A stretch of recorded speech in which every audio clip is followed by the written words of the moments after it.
Chapter 459. The dossier was passed around the room. Su Qingbai was the most interested in this plan. Originally, when he was sent to the southwest region, he was prepared to show off his skills but was summoned back to the capital. Now that he saw this plan, he immediately recalled the feeling of wanting to show off his ambitions when he first arrived in the southwest region. What do you think? Looking up and seeing everyone staring at her, Yi Li could only put down the dossier in her hand and ask Shuo Jing to bring over a map to hang on the wall. She also had someone bring over some freshly brewed tea. After thinking seriously for a while, she said, the northwest area is less than 1/6 of the Dechu states, and its population is less than 1/10 of the Dechu states. Although Hangzhou is known as the northwest's granary, it is still lacking compared to the southwest, which is known as Tianfu. If it were peacetime, it wouldn't matter. We would only need to import a small amount of food to feed the people and soldiers in the northwest. But in reality, the worst-case scenario is that we might have to face the 3 million troops of the Dechu state, the northern tribes, and Xiling at the same time.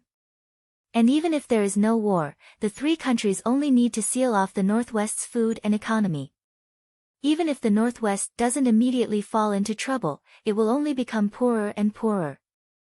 At the same time, the Mahist army will become weaker and weaker. Extinction is only a matter of time. Everyone was indifferent. What Yi Li said was the truth. It wasn't that the people present didn't know, but that no one had ever laid out the data so clearly in front of them. Because it was clear, it was even more shocking. Feng Zhiyao frowned. What if we take the initiative to attack? Expand our territory in the northwest? Su Hongyu frowned. It's not impossible, but Xiling's land is barren. Most of their food comes from the Dechu state, Nanzhao, and the western countries. The northern tribes are vast grasslands and deserts. The northern tribes mainly eat cows and sheep. The Dechu state cannot be touched for the time being. Once the Mahist army moves against the Dechu state, it is very likely that Xiling, the northern tribes, and Nanzhao will attack the Mahist army at the same time. Actually, with the Mahist army's strength, what General Feng said might not be impossible, but the losses would be huge. I think Li Er's idea is to take it slow. Yi Li nodded. That's right. If we make the northwest a mess, we will be the ones to clean up the mess. Unless we can take down Xiling or northern tribes within half a year. The Mahist army was not just any army to the Mahist army. Because no matter who wanted to conquer the world or do something else, if they were not strong enough, they would only be ignored by others. When they were strong enough, they could even do anything. As for the Mo family army, from the very beginning, they had been set as everyone's opponent, too. Su Qingyan tilted his body and stretched his neck to look at the thing in Su Qingbai's hand. He asked, Sister Li has already considered so much. Then, there must be a way to solve it. Yi Li smiled helplessly. How can we solve these problems in such a short time? But I have ordered people to survey the entire northwest region. Other than the vicinity of Hangzhou, in Ganzhou, which is the middle reaches of Min River, there is a large area of plains. The soil and water quality are excellent. It is just that this area is connected to the northern tribes, so there are very few people. Large areas of fertile land are not cultivated. Su Qingbai said thoughtfully, Li, you mean to move the people to Ganzhou to cultivate the land? Then there must be a large number of troops stationed at the border to prevent the northern tribes from raiding. Mo Xiaoyao nodded. This is not a problem. Now the Mahist army has hundreds of thousands of soldiers who have nothing to do. Moreover, the Mahist army will expand in the future. There is no need to worry about not having enough people to guard it. Yi Li also nodded. If the people are not assured, the Mahist army can cultivate the land first, or cultivate it together with the people. The Mahist army and the people cultivate together? Everyone frowned and hesitated. Su Qingchen raised his eyebrows and smiled. Li Er's idea is not bad. The hundreds of thousands of soldiers do not need to fight for the time being. Using them to cultivate the land is not bad. In this way, the Mahist army will have their own harvest and can also reduce the taxes of the people. Su Qingbai nodded and asked impatiently, then Li, what do you think of the business hub that you mentioned? Yi Li massaged her temples and tidied up her hair before saying, in this world, there is not only the Dechu state, the northern tribes, Xiling, and Nanzhao. To the west of Xiling, there are countless small countries and even large countries that we do not know of. It is only because of the long distance that most people do not know of them. Our northwest region is now surrounded by other countries. If we sell the goods of Eastern Chu, northern tribes, and Nanzhao to the countries further west through Xiling, then bring their goods back and sell them to the Dechu state or the northern tribes, they will attract merchants. In the future, Ruyang and even the entire northwest region will become an important economic and trade area between the east and the west. Su Qingbai was a smart person and naturally understood at once. He smiled and said, Li, when do you plan on starting? You have to count me in. Me too. Su Qingyan had always adhered to the policy of following his fourth brother and quickly raised his hand to vote. Yi Li smiled and said, we have already sent some people to the agriculture area. As for business, fourth brother has no experience, you can ask Han Mingxi and Leng Haoyu. Thinking of the busy Han Mingxi and Leng Haoyu, Yi Li felt a headache coming on. She then thought of a certain person who was currently dispirited somewhere and felt some regret. She should not have killed Su Zuodi so quickly. Otherwise, she would have gotten such a good free worker. Reporting to Prince and Princess Consort, King Li and Princess Consort Li of the Chu capital have arrived. As she spoke, a guard came in to report. King Li. Mo Jingli. Yi Li was startled. She did not expect him to come to Ruyang and bring Yi Ying with him. Speaking of which, Yi Li had not seen Yi Ying for nearly 2 years. Originally, she had been imprisoned by Mo Jingqi. Now that Mo Jingli had returned to the capital and was holding a large number of troops, he seemed to be on par with Mo Jingqi. As Princess Consort Li, Yi Ying was naturally free. Mo Xiaoyao stood up and smiled. Mo Jingli. Since that's the case. Li, let's go welcome King Li and Princess Consort Li. I also want to see how much this Mo Jingli has grown after not seeing him for so long. Yi Li naturally did not have any objections. She stood up and followed Mo Xiaoyao outside. Only Su Qingbai still had questions to ask and seemed to want to continue. Although it was called a welcome, it was only when Chief Steward Mo invited them in that Yi Li and Mo Xiaoyao walked to the entrance of the hall to welcome them. Mo Jingli clearly did not expect to receive any good treatment from Mo Xiaoyao. His expression was still normal. Just as they approached the Prince Ding Mansion's hall, they saw a beautiful couple standing at the entrance. Mo Xiaoyao was dressed in a light purple brocade robe. His snow-white hair was casually pulled back. Compared to before, he seemed to be more cold and intimidating. Yi Li, on the other hand, was dressed in a light green dress with a silver peony pattern. Her smile was as gentle as before, but there was more nobility and charm between her brows. Seeing the smiling green-clothed woman standing beside Mo Xiaoyao, Mo Jingli's eyes flashed. For a moment, he did not know what to feel. Chapter 460. Li Wang and Li Wang Fei are honored by your presence, welcome. Seeing that Mo Xiaoyao did not plan on speaking, Yi Li said with a faint smile. Before this year, Yi Ying was very different from the fourth miss of the Yi family whose name had spread through the capital. Her expression, which had always been weak and helpless, was now filled with hidden bitterness and stupefaction. Her watery eyes, which were as clear as autumn waters, had become much sharper, and her originally weak temperament had weakened a lot. Following silently by Mo Jingli's side, she looked more like a princess than before. But Yi Li did not miss the hint of jealousy and bitterness that flashed through Yi Ying's eyes when she looked at her. She couldn't help but laugh inside. Yi Ying might have suffered greatly these past 2 years, but what did she have to be jealous of her? Jealous that she had led troops to battle and risked her life on the battlefield? Or jealous that she had almost lost her life when she fell off the cliff? Mo Jingli looked at the two people standing side by side in front of him and said coolly, "Long time no see, how have you been?" Mo Xiaoyao raised an eyebrow in surprise. Mo Jingli knew how to greet him properly. It seemed that he had learned some bad things in the past year. He nodded coolly and said with a faint smile, "Thank you for your concern." Mo Jingli's expression froze and he looked as ugly as if he had swallowed a fly.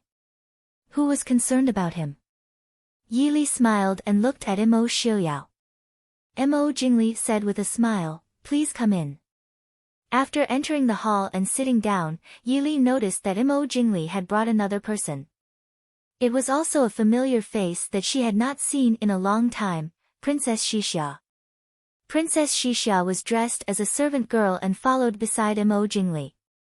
But she kept her head down. Yi Li thought that she was just a normal servant girl. However, she followed everyone into the hall. Yi Li realized that something was wrong.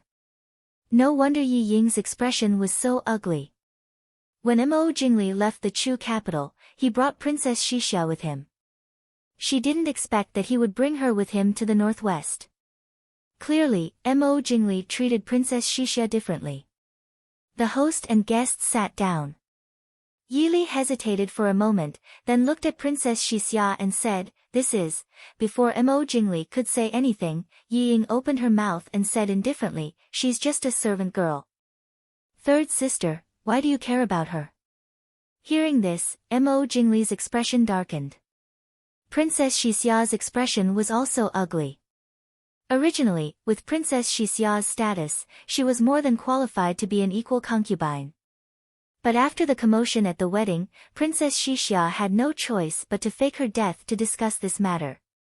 Originally, Yi Li thought that Mo Jingli would quickly find another identity for Princess Xixia. She didn't expect that even now, this concubine's identity was still unknown. Seeing that Mo Jingli didn't speak, Yi Li didn't care. She ordered someone to bring tea. "Prince Ding's current appearance has given I quite a fright," Yi Futian said. Mo Jingli said. Although he had long heard of Prince Ding's white hair, Mo Jingli was still a little surprised to see it with his own eyes. He glanced sideways at Yi Li sitting next to Mo Xiaoyao. In his mind, he assessed that Yi Li was more important to Mo Xiaoyao than they thought. Mo Xiaoyao didn't care at all. He casually brushed back the hair that fell to his chest and said with a smile, "Flowers bloom and wilt. Birth, old age, illness, and death are all normal. Why care? But I heard that Prince Li has been very proud of his success in Jiangnan this year." Mo Jingli tugged at the corner of his lips and said, "Prince Ding overpraises me. How can I be as free as Prince Ding who occupies the northwest?" The two men began to argue back and forth. If it was in the past, Mo Jingli might not have had the courage and confidence to contend with Mo Xiaoyao. But it was different now. Mo Xiaoyao occupied the northwest, while he occupied Jiangnan. Compared to the barren and rich northwest, Jiangnan clearly had an advantage. Yi Li smiled at Yi Ying and said with a smile, "Fourth sister, how have you been this year?" Yi Ying looked at Yi Li with a complicated expression. She snorted and said with a cold smile, "Third sister, don't you know that I was imprisoned by the emperor? How good can a prisoner be?" Her words seemed to be blaming Yi Li for not saving her when she knew that Mo Jingqi had imprisoned her. Yi Li didn't care. She and Yi Ying didn't have a deep sisterly relationship. If it was said that it was a small matter, she would have saved her. But at that time, Yi Ying could be said to be Mo Jingqi's hostage to Mo Jingli. Naturally, she would be heavily guarded. Why would she waste the effort to sacrifice her own subordinate? Yi Li's expression was normal in the face of Yi Ying's questioning. She comforted her, "Now that fourth sister and Prince Li have reunited, and you have Prince Li's heir, your days will be over."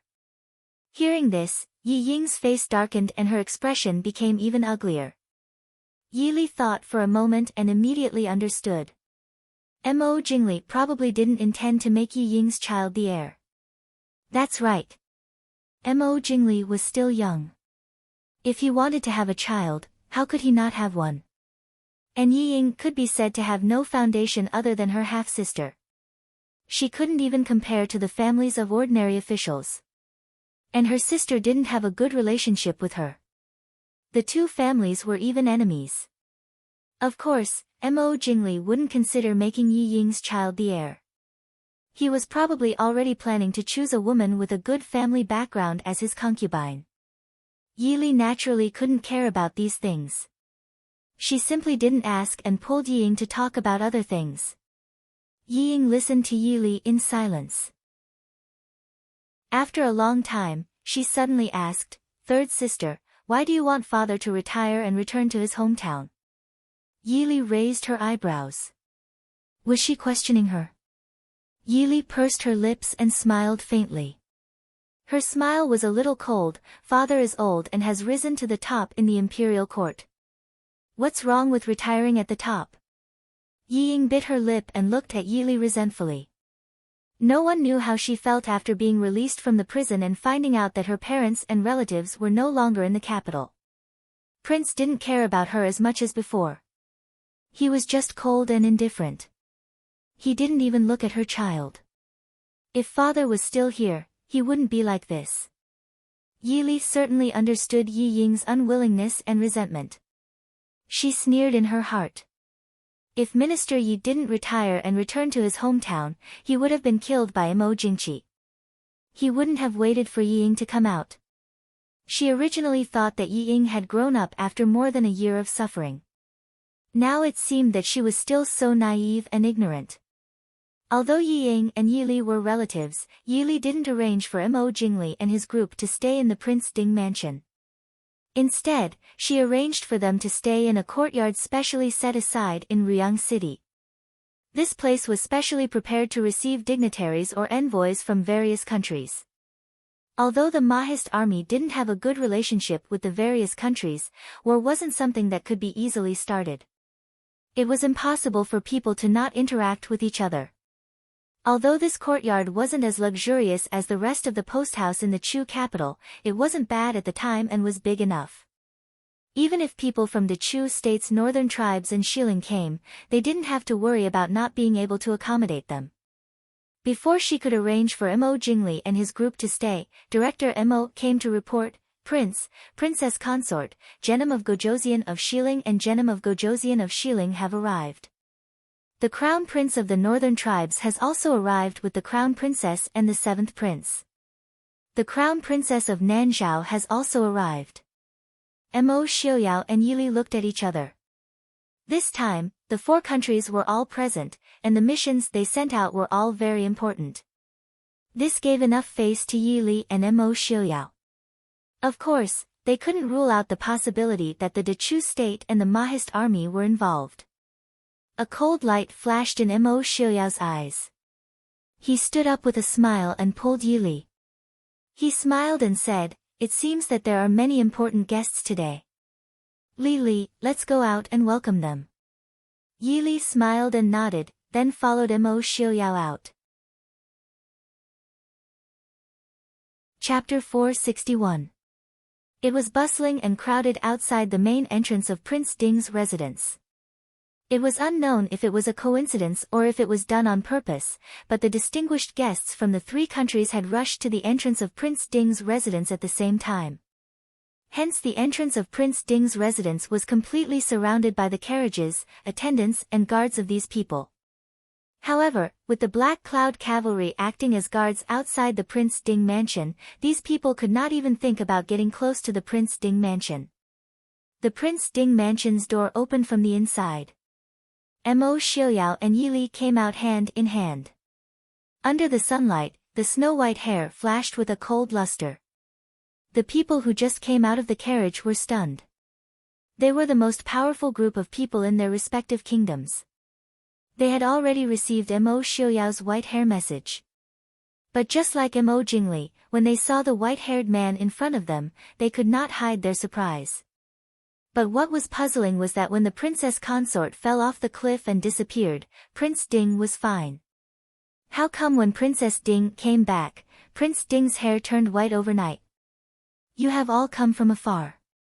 I hope you will forgive me for being late. Mo Xiaoyao glanced at the crowd and smiled apologetically. We dare not. We are already familiar with Prince Ding. Prince Ding, why are you being so polite? This is Princess Ding. Seeing you today, you really live up to your reputation. The young man in the royal family of the northern tribes was tall and straight. He had the rough and handsome appearance of the people of the northern tribes, but his aura was extraordinary. Standing beside him was the seventh prince of the northern tribes, Yelu Yi, and Princess Ronghua, who had not been seen for a long time. Princess Ronghua nodded at Yili and smiled faintly. Her beautiful face was not as pale and delicate as it was in the Chu capital. Instead, it was more rosy and healthy. It seemed that Princess Ronghua had been living well in the northern tribes for more than a year. The man who spoke was naturally the crown prince of the northern tribes, Yelu Hong. Yili smiled faintly and said, Crown prince of the northern tribes, you flatter me. Since everyone has come from afar, please come in and have a cup of tea before resting at the post house. Yelu Hong looked at Yili with some surprise, then said with a smile, Thank you, Wang Fei. Princess Anqi stepped forward and said with a smile, Princess Ding, long time no see. How have you been? Yili felt a little embarrassed when she saw Princess Anqi's bright smile. She had deceived Princess Anqi more than once in Nanzhao, yet Princess Anqi was still speaking to her in such a pleasant manner. She wondered how much face Su Qingchen had given her. Princess Ding nodded and said with a smile, Big sister princess, I trust you have been well since we last met. It just so happens that big brother is also in Ruyang. Princess, you can reminisce about old times with big brother. Everyone knew that Princess Ding did not have an elder brother in her family, so who else could she call big brother? Yili wasn't afraid to tell everyone that Su Qingchen was in the northwest. She didn't want the Su family to hide. Since she had to tell her sooner or later, it was no big deal to tell her now. Sure enough, Princess Anqi smiled more happily after hearing the news about Su Qingchen. She said with a smile, Thank you, Wang Fei. Princess Ding, how have you been? Lei Tengfeng from the West Hill came forward to greet her. Although all the countries had some grudges against the Mahist army, the West Hill was in the most awkward position. Last year, the two armies fought a war and hundreds of thousands of soldiers from the West Hill died in the northwest. Of course, the Mahist army's Wang Fei falling off a cliff was more serious. Therefore, even if the two sides temporarily put aside their grudges and pretended to be at peace, they still felt a little uncomfortable. Mo Xiaoyao stepped forward and held Yili's slender waist with one hand. He smiled at Lei Tengfeng and said, Thank you for your concern. Princess Li is very lucky. Lei Tengfeng was also helpless. He wasn't the one who caused Princess Ding to fall off the cliff. But it didn't seem to make any difference if it was his own father. He laughed dryly and said, The Wang Fei is indeed very lucky to have turned misfortune into a blessing. Yili patted Mo Xiaoyao's hand quietly and said to the crowd with a smile, It's rude of the Prince Ding mansion to let you talk at the door. Please come in. Mo Xiaoyao snorted lightly and glanced at Genom of Gojoseon who was sizing up Yili. Then he stepped aside and let them in. Genom of Gojoseon said lightly, I haven't seen you for a year. Prince Ding's kung fu cultivation has become more profound. I wonder if we can have a spar when you're free. Mo Xiaoyao smiled ferociously at a place where no one could see. He tilted his head slightly and said, I'll keep you company anytime. Princess Ding, it's been a long time. How are you? As if teasing Mo Xiaoyao wasn't enough, Genom of Gojoseon turned his gaze to Yili and asked Yili with a smile. Yili nodded lightly and said, Thank you for Genom of Gojoseon's concern. Ben Fei is well. But Prince Ding's injury, is it serious? Sensing that Mo Xiaoyao's hand around her waist had tightened, Yili could only hate herself for not using more strength to take his life back then. Genom of Gojoseon seemed to remember the wound that Yili had given him. He smiled regretfully and said, I will never forget Wang Fei's gift. Yili's eyes darkened and she said coolly, is that so? Then Fei will also never forget it. Back then, I was careless and didn't hit the target. Genom of Gojosian smiled and said, then this one thanks Wang Fei for being merciful. After finally settling the guests, Mo Xiaoyao and Yili returned to the study. Only Su Qingchen was left in the study. Seeing them come in, he raised his head and smiled. You've returned? Yili smiled and said, De Gu is still busy. Aren't you going to see your good friend? Su Qingchen raised his eyebrows and said, Anxi is here. Yili nodded and said, right now, Nanzhao doesn't seem to be able to send any other important envoys other than Princess Anxi. De Gu isn't going to see her. Just now, Princess Anxi's face was filled with disappointment when she left. Su Qingchen glanced coolly at her and said coolly, I will go visit Princess Anxi later. Why are you in such a hurry? Yili was helpless. Her De Gu was like an immortal that mortals could not afford to offend. It was really depressing. Walking through thousands of flowers without a single leaf touching him. No, he didn't even walk through the flowers. He just looked at them from a distance that was neither close nor far, neither light nor heavy. He made people feel that he was close and gentle, as if he was within reach. But when they really touched him, they felt that he was beyond the 9 heavens. Even her eldest aunt was slightly worried that her De Gu would see through the mortal world and cultivate immortality. It was not that Yili wanted to put her De Gu and Princess Anxi together. But these years, the only woman who could get close to her De Gu was Princess Anxi. Genom of Gojosian of Xiling, heir Genom of Gojosian, the crown prince of the northern tribes and the 7th prince, the crown princess of Nanzhao and Prince Li of Dechu state. Hearing Yili mention the people who came this time, Su Qingchen said thoughtfully, even if it's for the so-called Imperial Jade Seal, the people who came this time are a little too important. These people were the most important people in all countries. Genom of Gojosian of Xiling was even more important than the Emperor of Xiling. These people all gathered in Ruyang. If it was just for the Imperial Jade Seal, it would be making a mountain out of a molehill.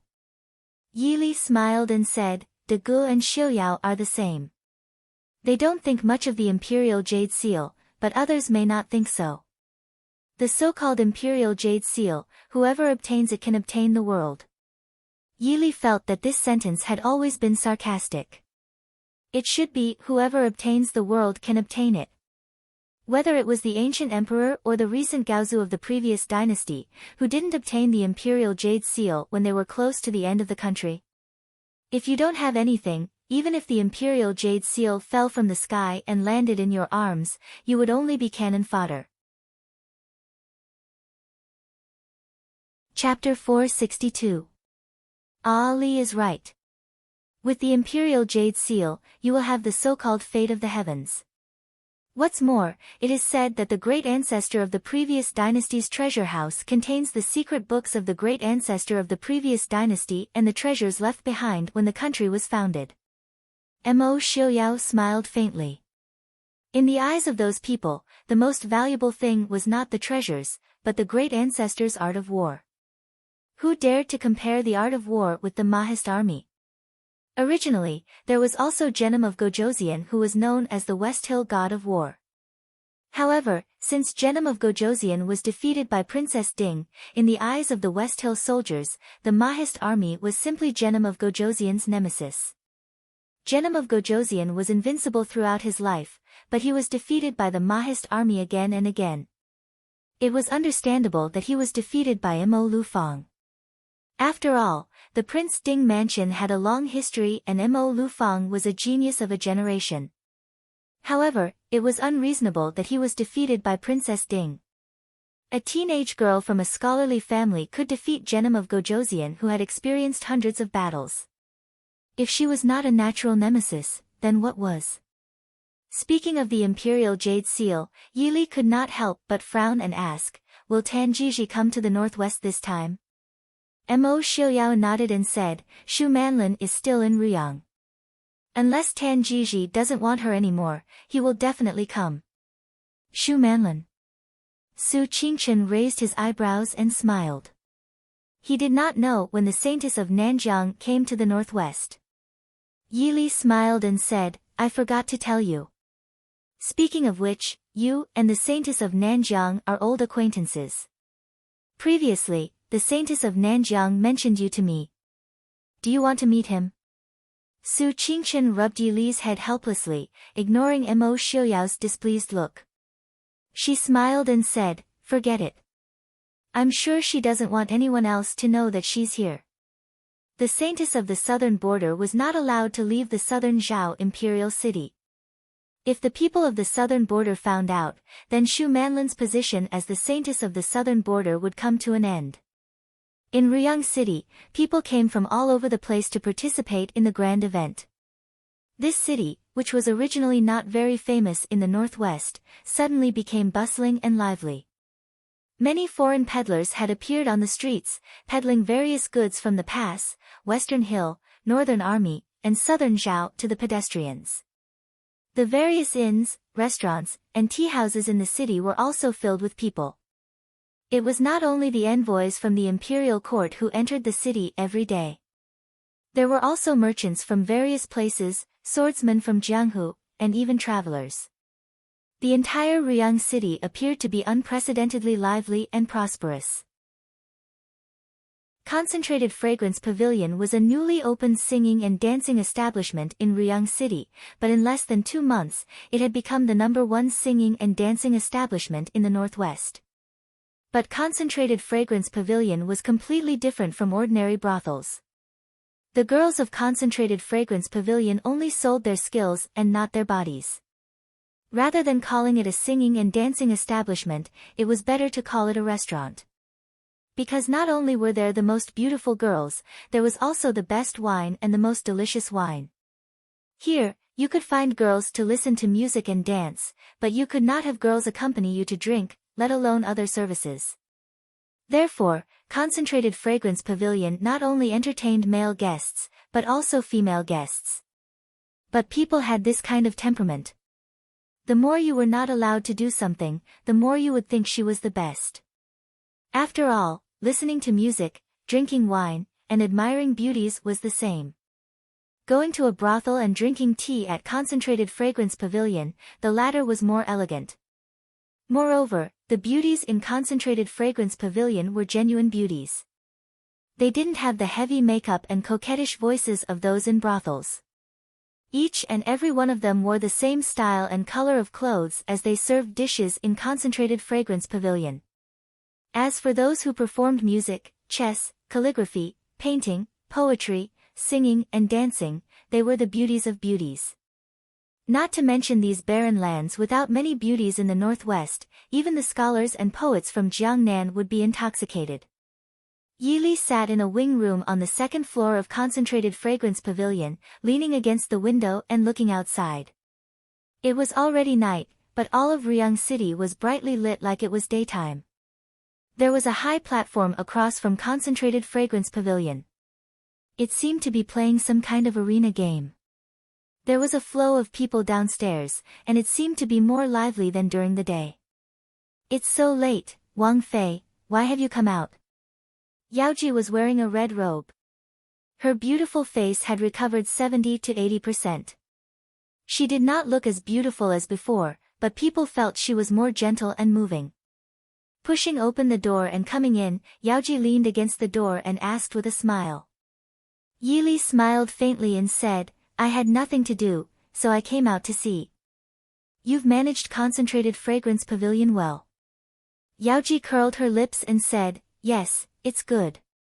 I have to thank you for your kindness, Wang Fei.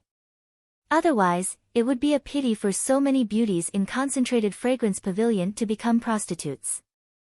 Yi Li looked at her with a faint smile and said, who said that beauties must open brothels? There are many brothels under Tianyi Pavilion. It's not worthwhile to open another one. Besides, Concentrated Fragrance Pavilion may not earn less than your Qingqing Lane, right? Yaoji nodded and said with a smile, you're right, Wang Fei. Concentrated Fragrance Pavilion's expenses were extremely high. Even Yaoji, who used to run the #1 brothel in the capital, couldn't help but be speechless. However, business was very good these days. In less than half a month, they made a lot of money. Therefore, there was one thing that was right. People were born to be cheap. Remember, if you want a girl to accompany you, tell them to go to those brothels by themselves. The concentrated fragrance pavilion only provides the best wine, the best dishes, the most pleasant tunes, the most beautiful dances, and the most exciting talent shows. Nothing else. Yili ordered as she watched the scene downstairs. Yaoji nodded and said, Yaoji understands. Speaking of which, today, Prince Li, the 7th prince of the northern tribes, and the crown prince of Shiling Genom of Gojoseon all came to concentrated fragrance pavilion. Yili smiled and said, Concentrated fragrance pavilion has risen too quickly. It would be strange if they didn't come. Don't pay attention to them. Do what you need to do. Yaoji covered her mouth and smiled. Now I believe that Wang Fei said concentrated fragrance pavilion exists to make money. But it's lively these days. When these people leave. Yili smiled and said, Don't worry. This time, many people came and won't leave. In the future, more people will come. This will require concentrated fragrance pavilion's efforts to tell those rich people the benefits of living and doing business in Ryang City. Yaoji understands. Yaoji walked to the window and curiously followed Yili's gaze. What is Wang Fei looking at? Yili pointed at the arena not far across the street and asked, What's going on there? Yaoji smiled and said, Setting up an arena. These days, not only are there many merchants coming to Ruyang, there are also many young masters and martial artists. That arena has been set up for 2 days, but the champion seems to be from the northern tribes. If you win, the prize is a treasured knife studded with gems. 50 taels of silver once. These 2 days, the champion has earned a lot of money. Compared to a treasured knife studded with gems, 50 taels of silver was naturally nothing. But if no one could win, then the champion didn't need to pay any cost. 50 taels of silver was enough for a normal person to live for 2 to 3 years. Yili was curious, what arena is so difficult? Yaoji said, Archery. Archery? Yili raised her eyebrows in surprise. It seemed that the champion of the northern tribes was very confident in his archery skills. One had to know, what kind of place was Ryang now? It was where the Mahist army was stationed. Half of the Mahist army's elite Black Cloud cavalry were stationed outside Ryang City.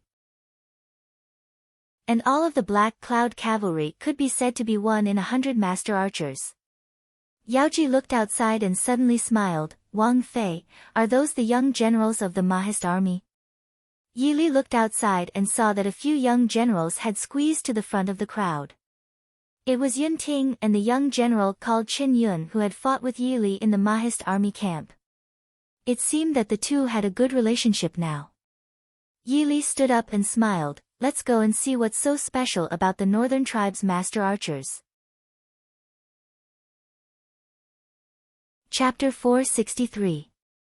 Yaoji smiled, since that is the case, I will join in the fun. Princess, please. The arena was placed on the street opposite the concentrated fragrance court. Yili walked over and saw a dagger embedded with gems in the middle of the arena from afar. If the opponent did not have great confidence in his archery skills, then he must be rich and have no place to spend it. Let's not talk about the dagger, just the hilt and the scabbard were embedded with rubies, sapphires and emeralds. Just the gems on the scabbard were priceless. Qin Feng. Yili said softly. Qin Feng, who was following behind her, came forward and said softly, Princess, what are your orders? Yili looked at the middle-aged man in the northern tribe's uniform and said, investigate this person's background. Qin Feng looked at the man on the arena and nodded, yes, princess. The 3 of them stood at the back of the crowd. Yun Ting had already jumped onto the arena and looked arrogantly at the northern tribe's man, tell me, how do we fight in this arena? The northern tribe's man sized up Yun Ting and laughed, this young master is so fair and clean. Do you want to fight in the arena? Don't be unable to draw your bow. Our northern tribes' bow cannot be compared to your Dechu states. Yunting laughed coldly and said, if I don't want to fight, then why am I here? To fight with you. Walking to the place where the bows and arrows were placed, he casually picked up a bow and an arrow. With a backhand, he shot an arrow towards a thick pillar at the side of the ring. With a zing sound, the arrow nailed into the pillar and sank into the wood. The spectators below the stage cheered loudly. The northern tribesman also clapped and laughed. Good, I did not expect this young master to be an expert. Since that is the case, let's begin. Yunting snorted and looked down at the bow in his hand, ignoring the other party. The northern tribesman did not mind and laughed. The rules are simple. This humble one has heard that there is a saying in the Central Plains called sharpshooter from 100 paces. We, the northern tribes, do not like those elegant things. Forget about shooting a willow leaf from 100 paces away. Young master, please look over there. Following the direction of his finger, there was a towering tree about 70 to 80 steps away from the arena. At this moment, there were countless threads hanging down from the numbers on the tree, and at the end of each thread was a copper coin. It was already night time. Even though the streets were lit up like daytime, it was still not as bright as daytime. If one didn't look carefully, they wouldn't even be able to see the strings that held the coins. The copper coins swayed in the cool breeze, occasionally producing a crisp sound. The man said, there are a total of 30 copper coins on it.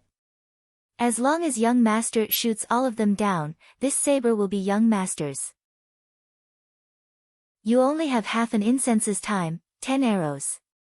In other words, he had to use 10 arrows to shoot down 30 copper coins. Yunting. Chen Yun frowned. In terms of archery, he was not inferior to Yunting, but to him, it was impossible to shoot down 30 copper coins with 10 arrows. These copper coins were hung at different heights, and it was easy to imagine how difficult it would be to shoot down a few of them at the same time. Compared to the so-called shooting a willow leaf from 100 steps away, this was much more difficult. Yunting stared at the tree for a while, then snorted and shot an arrow. Under the watchful eyes of the crowd, the arrow left the bowstring and shot towards the copper coins under the shade of the tree. With a few crisp sounds, one of the copper coins was pierced through the middle. The huge force of the arrow caused the copper coin to shatter into pieces and fall to the ground. The arrow did not stop there, and shot through another thread that held the copper coin before piercing into the tree. Good. The spectators below the stage could not help but cheer. To be able to shoot two in such a dark night, his archery skills were definitely not inferior to the so-called shooting a willow leaf from 100 steps away. The man from the northern tribes standing on the stage did not show any surprise. Yunting and Qin Yun on the stage did not say anything. Those who knew archery understood that the further one shot, the harder it was to shoot. Yunting's archery skills were not bad, but he might not be able to shoot all 30 copper coins. Seeing Yunting knocked his arrow and aimed again, everyone's eyes were fixed on the copper coins under the tree. When Yunting shot his 7th arrow, there were still 15 copper coins left on the tree. Qin Feng silently appeared behind Yili, giving Yili a shock. Yili turned her head to look at Qin Feng.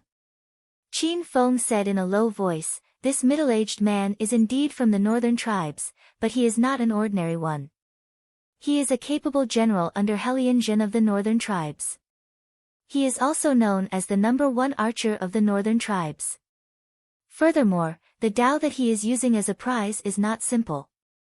It was given to him by the king of the northern tribes when Helian Zhen was still favored. It is said that it can cut through hair with a single blow and is incomparably sharp." Oh. Yili raised her eyebrows and said with a smile, "The #1 archer of the northern tribes has come to Ruyang to set up a stall." Qin Feng smiled and said, "Him setting up a stall has nothing to do with the king of the northern tribes. Ever since Helianzhen fell out of favor with the king of the northern tribes, although there were a few factions that wanted to rope him in, they were all rejected by him. He even gave up his original position in the army. Therefore, he is now just a commoner." As long as he does not violate the laws of the various countries, no one can control where he sets up his stall. Because the crown prince had just been born, when Ryang City sent out invitations, it had already announced that people from all over the world were welcome to come to the northwest for business or sightseeing. Therefore, these days there were many martial arts experts, Jianghu tourists, and even scholars and poets who set up a competition. Of course, there were even more merchants and tourists who came after hearing the news. Yili turned her head to look at him and asked with a smile, "So he is one of Yelu Ye's men?" Qin Feng nodded and said, "You can say that." Yili laughed coldly, "What a good Yelu Yi, and also the seventh prince of the northern tribes." Yelu Yi clearly knew that Ruyang was where the Mahist army and Black Cloud cavalry were stationed, but he still sent someone to cause trouble. Didn't he just want people to know that the archery skills of the Mahist army and Black Cloud cavalry were only so-so? Seeing Yili become angry, Qin Feng asked in a low voice, "Wang Fei, how many people should this subordinate send to deal with him?" Even Qi Lin did not have many people who could achieve such a demanding archery skill, but fortunately, it was not impossible. Right now, among the hundreds of Qi Lin, there could be 7 or 8 who would accept the challenge. But in his previous life, there might not be anyone in the northern tribes who had the strength of this person in front of him. Otherwise, how could he be the number 1 archer of the northern tribes? Yili shook her head, indifferently saying, "This kind of trash doesn't need a Qilin to make a move, maybe Yelu Yi just wants to meet a Qilin." How could a Qilin be someone that anyone could meet whenever they wanted to? The so-called special forces, no matter what era it was, were synonymous with mystery. If everyone could guess their battle strength, then what was the point of being a secret trump card? "I'm afraid that Officer Yun is going to lose."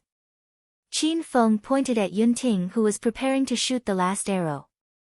There were still 13 copper coins hanging on the tree. Yun Ting would not be able to shoot all of them down in one shot. Yili smiled lightly, "It's a good thing for young people to have some spirit. Losing to the number 1 archer of the northern tribes, he is not wronged." Qin Feng nodded, "Wang Fei is right." When Yun Ting's last arrow left the bowstring, he actually shot out 3 copper coins at once. Even so, it was clear that Yun Ting had lost this round. The young handsome face was as cold as ice, and there was a trace of depression that was hard to detect.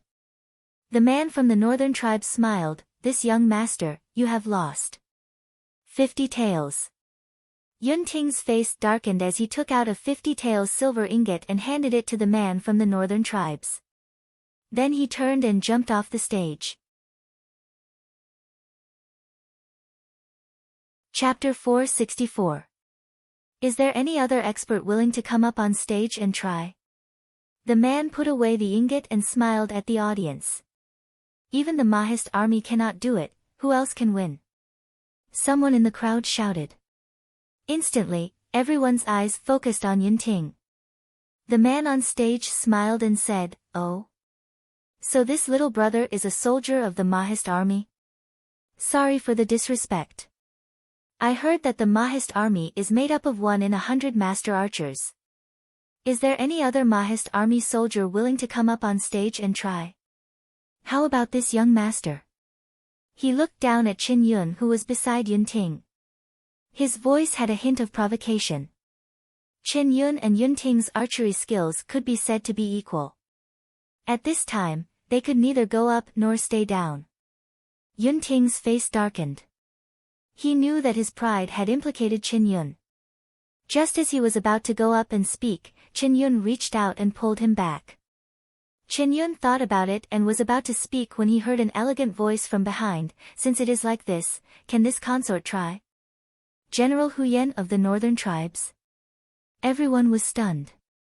They were all focused on Yun Ting's archery, and because it was night time, Yi Li and Yaoji were standing in an inconspicuous position at the back. Everyone in front of the ring did not notice that there were 2 beautiful women in the crowd. Hearing Yi Li's words, everyone turned to look at Yi Li. There was even a portion of people looking at the northern tribes people on stage. It was understandable that the northern tribes people had enmity towards the Dechu state. So no one took the provocation of Qin Yun to heart. But if it was the famous general of the northern tribes, the #1 master archer of the northern tribes, provoking a nameless Mahist army general, then it was not acceptable. Greetings to Princess. Half of the people in front of the arena were residents of Ruyang City. When they saw Yi Li, they hurriedly stepped forward to salute her and made way for her. The others naturally followed suit. Although they were not under the command of the Mahist army and the Prince Ding mansion, they were guests and had to show some respect to the host. With his identity exposed, the northern tribesman was stunned. He looked at the lady in green who walked out from the crowd. She was beautiful and elegant, with a smile on her face. She looked like a lady from a prestigious family in Dechu State. However, that smile made him feel a chill down his spine. She smiled at Yi Li, so it's Princess Ding. This one doesn't quite understand what Princess Consort is talking about, General Huyen. Yi Li smiled faintly and leapt onto the stage under the watchful eyes of the crowd. She said lightly, the former #1 archer of the northern tribes, Huyen LV. Although some of the children under this consort's command aren't worth much, for a general to personally instruct them is too much of a waste of talent. When this consort returns, this consort will definitely thank the crown prince of the northern tribes. What she meant was that Huyen LV had been famous for a long time, yet he had challenged 2 young generals of the Mahist army in public. He was clearly bullying the weak. Yi Li smiled as she looked at Huyen LV. Her calm eyes held a faint coldness. Did Huyen LV think that after leaving the northern tribes for so many years, no one would recognize him? Even if others did not recognize him, the crown prince of the northern tribes would recognize him. Huyen LV was shocked. He forced a smile and said, since Princess Consort wants to fight, this one naturally welcomes you. Princess Consort, please. He planned to use his identity as an excuse. Yi Li did not care. She tilted her head and looked at the gem-studded dagger in the center of the arena. She smiled and said, the gift from the king of the northern tribes must not be ordinary. Then this consort will not be polite. Huyen LV's face darkened. He said, let's wait for Princess Consort to win. He retreated to the side and handed the bow and arrow to Yi Li. Huyen LV did not make things difficult for Yi Li with the bow and arrow. He was not an idiot. If he took out a bow that even a burly man would find difficult to draw in front of everyone, it would be thought that he was bullying Princess Ding because she was a girl. Thus, it was better to choose a suitable bow to defeat himself. Huyen LV had absolute confidence in his archery skills. He naturally did not believe that the graceful and weak woman in front of him was a godly archer with 100 hits. He had heard of the story of how Princess Ding had scared Princess Lingyun to tears with a single arrow. But in his view, the Princess Ding of that time could barely even shoot an arrow. Yi Li calmly took the bow and arrow from Huyen LV and tested it. She smiled faintly and said, good bow. Huyen LV proudly said, the bows of my northern tribes are naturally good. A few dozen steps away, there were already new copper coins hanging from the tree. Huyen LV said, Wang Fei can walk closer before shooting. Yi Li smiled faintly and said, many thanks for General Huyen's good intentions. If it was someone else, they might have accepted Huyen LV's good intentions. But Yi Li knew that when it came to archery, the closer you were, the better. For example, in the current situation, if you were to stand directly under the tree, even if you were a godly archer, you would not be able to shoot down all the copper coins. Under everyone's gaze, Yi Li calmly reached out and picked up 3 arrows. She placed them on her shoulder and drew the bow. Everyone sucked in a breath. Princess Ding was actually planning to shoot 3 arrows at the same time. They saw Yi Li skillfully draw the bow. She slightly moved her position and then let go without hesitation. They heard the arrows fly through the air. Under the lantern light, 3 silver lights shot out towards the distant tree. Then they heard the crisp sound of copper coins falling to the ground. Yi Li's hands did not stop. She did not even look to see how many of the first 3 arrows had hit. She once again picked up 3 arrows and drew the bowstring. She shot, there was a crisp sound. Before anyone could react, Yili had already drawn the bow again. This time, she really did turn her body. She squatted on the ground and shot 3 arrows from the bottom up. In the blink of an eye, only one of the 10 arrows was left. Everyone looked down at the tree. There were still 5 copper coins hanging on the tree. Many people were already secretly worried for Yili. But no matter who won or lost this battle, no one would doubt the archery skills of the Mahist army. Not far away, in a side room of the concentrated fragrance pavilion, there was an open window facing the arena below. 2 men sat facing each other. Looking at the arena below, their expressions were complicated. Li Wang, what do you think? Princess Ding's last arrow was? Mo Jingli raised his head and drank the wine in his cup. He coldly said, what does Yili's victory or defeat have to do with I? The reputation of the Mahist army does not belong to I. That howling moon blade also does not belong to I. Hearing this, Yelu Yi could not help but shake his head and sigh, Prince Ding is really lucky.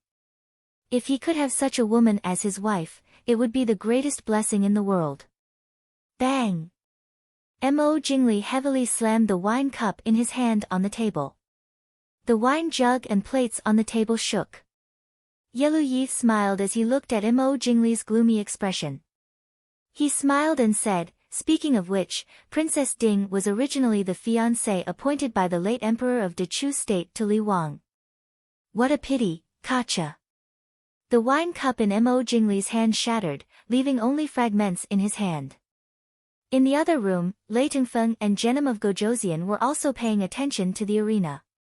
Lei Tengfeng smiled and praised, I did not expect Princess Ding to improve so quickly. I remember that 2 years ago, Princess Ding was not even familiar with drawing a bow. Father, who do you think will win?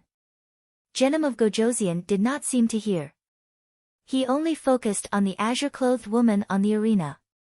His eyes flashed with a strange light. Lei Tengfeng did not say anything.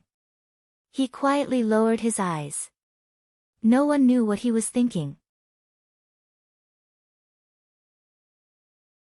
Chapter 465. On the stage, Hu Yanlu stared at the green-clothed woman in front of him as he tried to hide the shock in his heart. Princess Ding, this is the last arrow. Yili smiled and calmly took the arrow. This time, she was not in a hurry. Instead, she slowly knocked the arrow and took aim. Everyone could not help but hold their breaths as they looked at the few remaining copper plates on the tree. They saw Yili suddenly leap forward. She stopped on the table behind her and jumped up. While in the air, she quickly drew the bow and shot an arrow. Whoosh, the arrow was nailed into the tree. Everyone stared blankly at the empty tree in front of them. The copper plates hanging from the tree had disappeared without a trace. Those with sharp eyes could see that there were a few strings of the same length hanging from the tree. Princess Ding's last arrow had actually broken a thin thread. How could this kind of archery skills and eyesight not shock people? Yili turned to look at the pale Hu Yanlu and smiled faintly. The same rules. If General Hu Yan can stand aside, then this consort will lose. The crowd was in an uproar. Previously, it was Hu Yanlu who had set up the stage to challenge everyone. Now, the situation was reversed. Princess Ding was challenging Hu Yanlu, the #1 expert of the northern tribes. The crowd below the stage was discussing. Yun Ting, who had a cold face, was now very excited. How is it, General Hu Yan? Don't tell me you don't dare to accept our consort's challenge. Hu Yanlu's face was ashen. He did not dare. Hu Yanlu was known as the #1 expert of the northern tribes. He naturally had real skills. If he had more time, he might have been able to do what Yili had just done. But now, he was powerless. He could shoot 1 arrow at a time and guarantee that he could shoot down all the copper coins within 10 arrows. But he could not control 3 arrows to shoot down 7 or 8 copper coins at the same time. And Yili clearly knew this. That was why she had given him such a difficult problem. General Huyan? Yi Li reminded with a smile. This one concedes. Huyan Lu gritted his teeth and said. When he raised his head, he was immediately booed. Yi Li walked to the center of the ring and picked up the gem-studded dagger that was placed on the shelf and pulled it out. A gust of cold air immediately rushed out. The bright blade was so shiny that it could reflect one's reflection. The sharp and cold blade showed that this blade had drunk countless amounts of blood. Yi Li casually waved her hand, and the table in front of her immediately shattered. Yi Li returned the saber to its scabbard and praised, "It really is a good saber. Many thanks to General Huyan." Seeing Yi Li put away the treasured saber in her sleeve, Huyan Lu's complexion turned ashen, but he had nothing to say. He could only look on helplessly as Yi Li walked down the stage with the treasured saber that he was so proud of. Yi Li took the Howling Moon saber and jumped down the stage. Yun Ting immediately rushed up and greedily said, "Princess, can this subordinate take a look at the treasured saber that you won?" That was a famous treasured saber of the northern tribes. There were many swordsmiths in Dechu State, and there were many famous treasured swords. But the craftsmanship of the saber was not as good as that of the western tomb and the northern tribes. Especially since the northern tribes were good at using sabers. The sabers that they made were all top quality, not to mention the famous Howling Moon saber. Yi Li glanced at him with a smile that was not a smile. Yun Ting suddenly remembered the trouble that he had caused before. The excitement on his face immediately turned to depression and fear. After appreciating his depressed appearance, Yi Li smiled and threw the treasured saber into his hands. Yun Ting hurriedly thanked her. He held the arrow in his hand and studied it carefully. His fondness for it was evident in his words. "Your Highness's archery is truly marvelous." "This subordinate is extremely impressed," Chen Yun said sincerely as he followed beside Yi Li. Ever since the martial arts competition last year, Chen Yun had been full of admiration for this young Wang Fei. After today's scene, it was even more convincing. Yi Li smiled and said, "How is it as mysterious as you say it is?" "I just put in a little more effort than usual. On the battlefield, there is no need for everyone to shoot copper coins from trees in the middle of the night. You are killing enemies on the battlefield, not performing in the arena." Chen Yun smiled but did not speak. He understood that the princess was comforting him. He only decided that when he returned, he would work even harder to practice his archery skills. Chen Yun and Yun Ting lived in the military camp and were not going the same way as Yi Li. When they parted, Yun Ting could only reluctantly return the treasured saber to Yi Li. Looking at his eager appearance, Yi Li smiled faintly and threw the saber back into his hands, saying, "If you like it, then take it." "Ah!" Yun Ting stilled and was overjoyed. At the side, Chen Yun helplessly rolled his eyes at him. With his pitiful and reluctant appearance, those who did not know would think that the one that Wang Fei was taking away was not a saber but his beloved. He knew that Wang Fei was very tolerant of the people around her, so he did not stop Yun Ting from being foolish. When Yun Ting reacted, he carefully held the saber and asked in a daze, "Wang Fei, is really giving it to me?" Yi Li smiled and said, "I didn't come for his saber. It was just a coincidence. Even more, there is no one in Wang Fei who likes to use this kind of saber. Since you like it so much, you can keep it." Compared to this kind of curved sword, Yi Li preferred light and straight daggers and military knives. Even more, the beautiful gems and decorations on the scabbard were not suitable to be carried around as a weapon. When Yi Li gave an affirmative reply, Yun Ting stupidly held the saber. He looked as though he wanted to put the saber in his mouth and take a bite to see if it was real. Chen Yun, who was standing beside him, couldn't help but secretly take a step back, embarrassed to walk with him. Yi Li looked at Chen Yun and said with a smile, "Ben Fei remembers that Field Officer Chen uses a spear and needs a close combat weapon to protect yourself. I just recently received a cold rhino blade. Later, I will have someone send it to you to see if it suits you." Chen Yun was overjoyed. The scabbard of the cold rhino blade was not as beautiful as the Howling Moon in Yun Ting's hands, but the blade was not any worse. Because they had been forged by the same master. And it was more practical than the Howling Moon blade. Because the Howling Moon had been obtained by the royal house of the northern tribes, it had been decorated so beautifully that it was not suitable for the battlefield. The cold rhino blade had always maintained the original simplicity and sharpness of the blacksmith. This subordinate thanks Wang Fei. Yili waved her hand and said with a smile, no need. It is a good thing that a good weapon can find a good owner. Ben Fei will go first. It is rare for me to have some free time. You guys can play. Farewell Wang Fei. The place where Yili and the others were speaking was only a dozen steps away from the stage. Yili's careless action of tossing the Howling Moon saber to Yun Ting was naturally seen by many people. The common people naturally thought that Princess Ding treated her subordinates well and was benevolent. But the people involved all had dark expressions. In Ningxiang Pavilion, Yelu Yi and Mo Jingli both stared at the graceful figure walking away amidst the crowd. A trace of gloom and anger flashed across Yelu Ye's eyes. Yili had exposed Hu Yenlu's true identity in front of everyone. But after winning the Howling Moon blade, she had carelessly given it to a lowly military officer.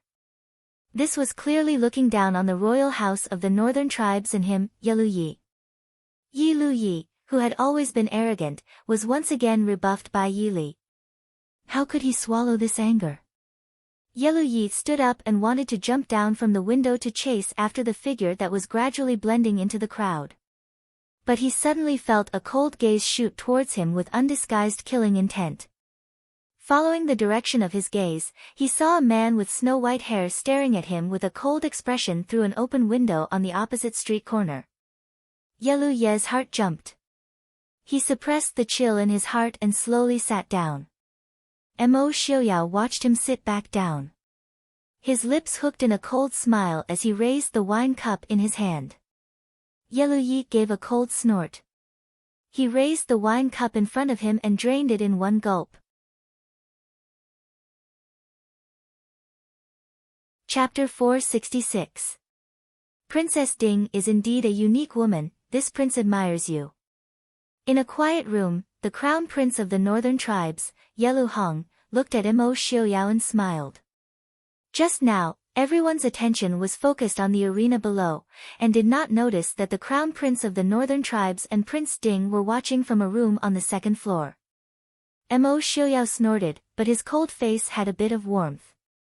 Obviously, he was very satisfied with Yelu Hong's compliment.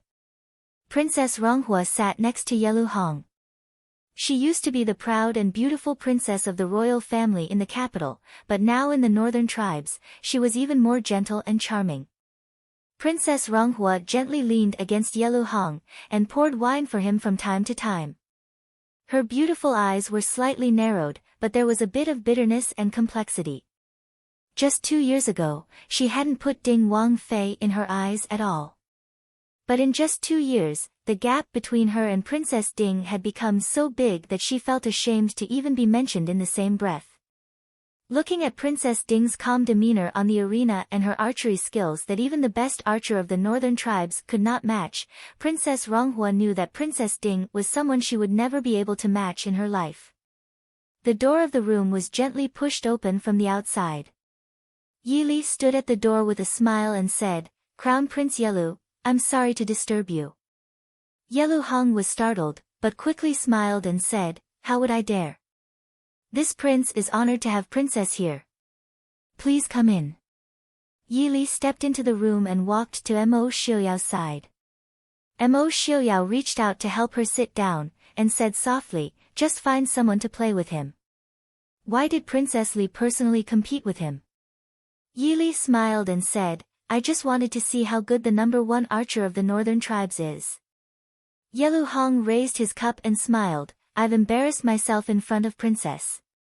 Although Hu Yenlu was known as the #1 archer of the northern tribes, that was only a matter of more than 10 years ago. The current Hu Yenlu. Yelu Hong shook his head and smiled, "Let's not talk about such a disappointing person. Come, Princess, Prince, please." Yili raised her wine cup and said with a faint smile, "Crown Prince, Crown Princess, please." A few days before Prince Ding's 1-month-old birthday party, the entire Ruyang city was filled with singing and dancing. Behind all this singing and dancing, there were also some agreements that had been reached in secret. For example, trading with Nanzhao and purchasing large amounts of medicinal herbs from Nanzhao every year.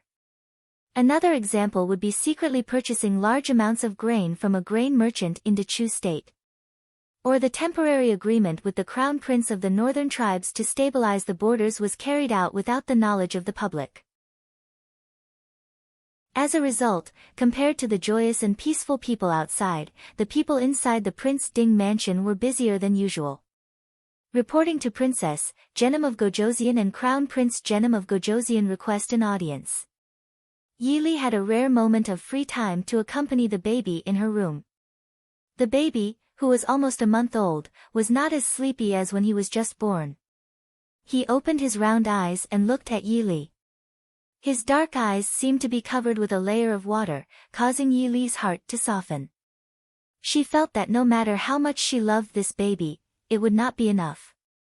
Hearing Lin Han's report, Yili frowned and asked, "Is the prince in the mansion?" Lin Han said, "The prince accompanied young Master Qingchen out of the city this morning and has not returned yet. Would you like to invite Genom of Gojoseon to come back tomorrow?" Everyone in the Prince Ding mansion did not have a good impression of Genom of Gojoseon. Zhuo Jing, Lin Han, and the others were still brooding over the incident of Princess Fei falling off the cliff. Naturally, they did not wish for Yili to see Genom of Gojoseon again. Yili put down Emo Xiaobao and said with a faint smile, "No need. Right now, we are in the Prince Ding mansion. If Ben Fei refuses to see you, it will seem cowardly." Lin Han was silent and retreated to the door to wait for Yili to come out. Not long after, Yili had already settled Emo Xiaobao down. She led Qing Wan and the others out of the room and towards the front hall. In the main hall of the Prince Ding mansion, Lei Tengfeng sat calmly below Genom of Gojoseon and looked at the furnishings of the main hall. To be fair, the Prince Ding mansion in Ruyang was not as magnificent as the Prince Ding mansion in Chujing. Because it was newly renovated, it did not even have the ancient and gloomy atmosphere of the Ding mansion in Chujing. Instead, it had more of the rough simplicity and freedom of the Northwest. Genom of Gojoseon was also looking at the entire main hall, but his gaze was more focused on the direction of the door. Hearing the tinkling sound of ornaments outside the door, Genom of Gojoseon's eyes became deeper and sharper. Yili stepped into the main hall and laughed loudly. Ben Fei came late and made Prince and Shitzi wait for a long time. "Director Mo, why didn't you serve tea to the guests?" Lin Han, who was beside Yili, glanced at Genom of Gojoseon and his son, who were sitting empty, and said lightly, replying to Princess, "Director Mo went to arrange for people to decorate Mr. Qingyun's new residence." Lei Tengfeng also knew that he and his son were not welcomed in the Prince Ding mansion. He smiled bitterly in his heart and said to Yili, "Princess, you don't have to be polite." Yili smiled sweetly and said, "Etiquette can't be ignored. Recently, the mansion has been very busy. Director Mo is inevitably negligent. Shitzi, please forgive me." Lin Han nodded and went to the door to instruct the servant girl who was waiting outside to serve tea. When the tea was served, Yili took a sip of tea before looking at Genom of Gojoseon and said with a smile, "My son's 1-month-old banquet is approaching. Today, this consort and the prince are both busy. If there is any neglect, please don't blame the prince." Genom of Gojoseon looked deeply at Yili for a long time before moving his eyes away and said with a smile, "How could that be? Princess's arrangements are very thorough. I only feel at home." Yili naturally didn't take Genom of Gojoseon's polite words seriously. She didn't ask about the arrangements for the guests at all. Zhuo Jing and Wei Lin were both vengeful people. They probably wouldn't really make the guests they arranged feel at home. After pausing for a moment, Yili asked, "Prince and Shitzi, why have you come?" Lei Tengfeng smiled and said, "There are some small matters that I would like to discuss with Prince Ding. However, this humble prince has asked to see Prince Ding twice before and has been rejected. I have no choice but to come and disturb Princess. I hope Princess will forgive me. Yili blinked. She thought about how Mo Xiuyao's face would darken at the mention of Xiling and Genom of Gojosian. If Lei Tengfeng asked to see him, he might really be rejected. Most of the time, Mo Xiuyao was completely unreasonable when he was willful. However, Yili wasn't displeased at all. She knew that Mo Xiuyao was so willful and rude to the people of Xiling not only because of the current conflict between the Northwest and Xiling, but also because of her. It was common for countries to fight to the death. After the fight, they would continue to drink at the table as if the friendship between the two countries had a long history. This was because there were no permanent enemies or friends between countries. Instead, it was personal matters that made it easier for people to bear grudges. Looking at Lei Tengfeng with a smile, Yili smiled unapologetically and said, Xiuyao has been busy these days. Shitzi, please forgive me. Lei Tengfeng naturally couldn't not forgive her.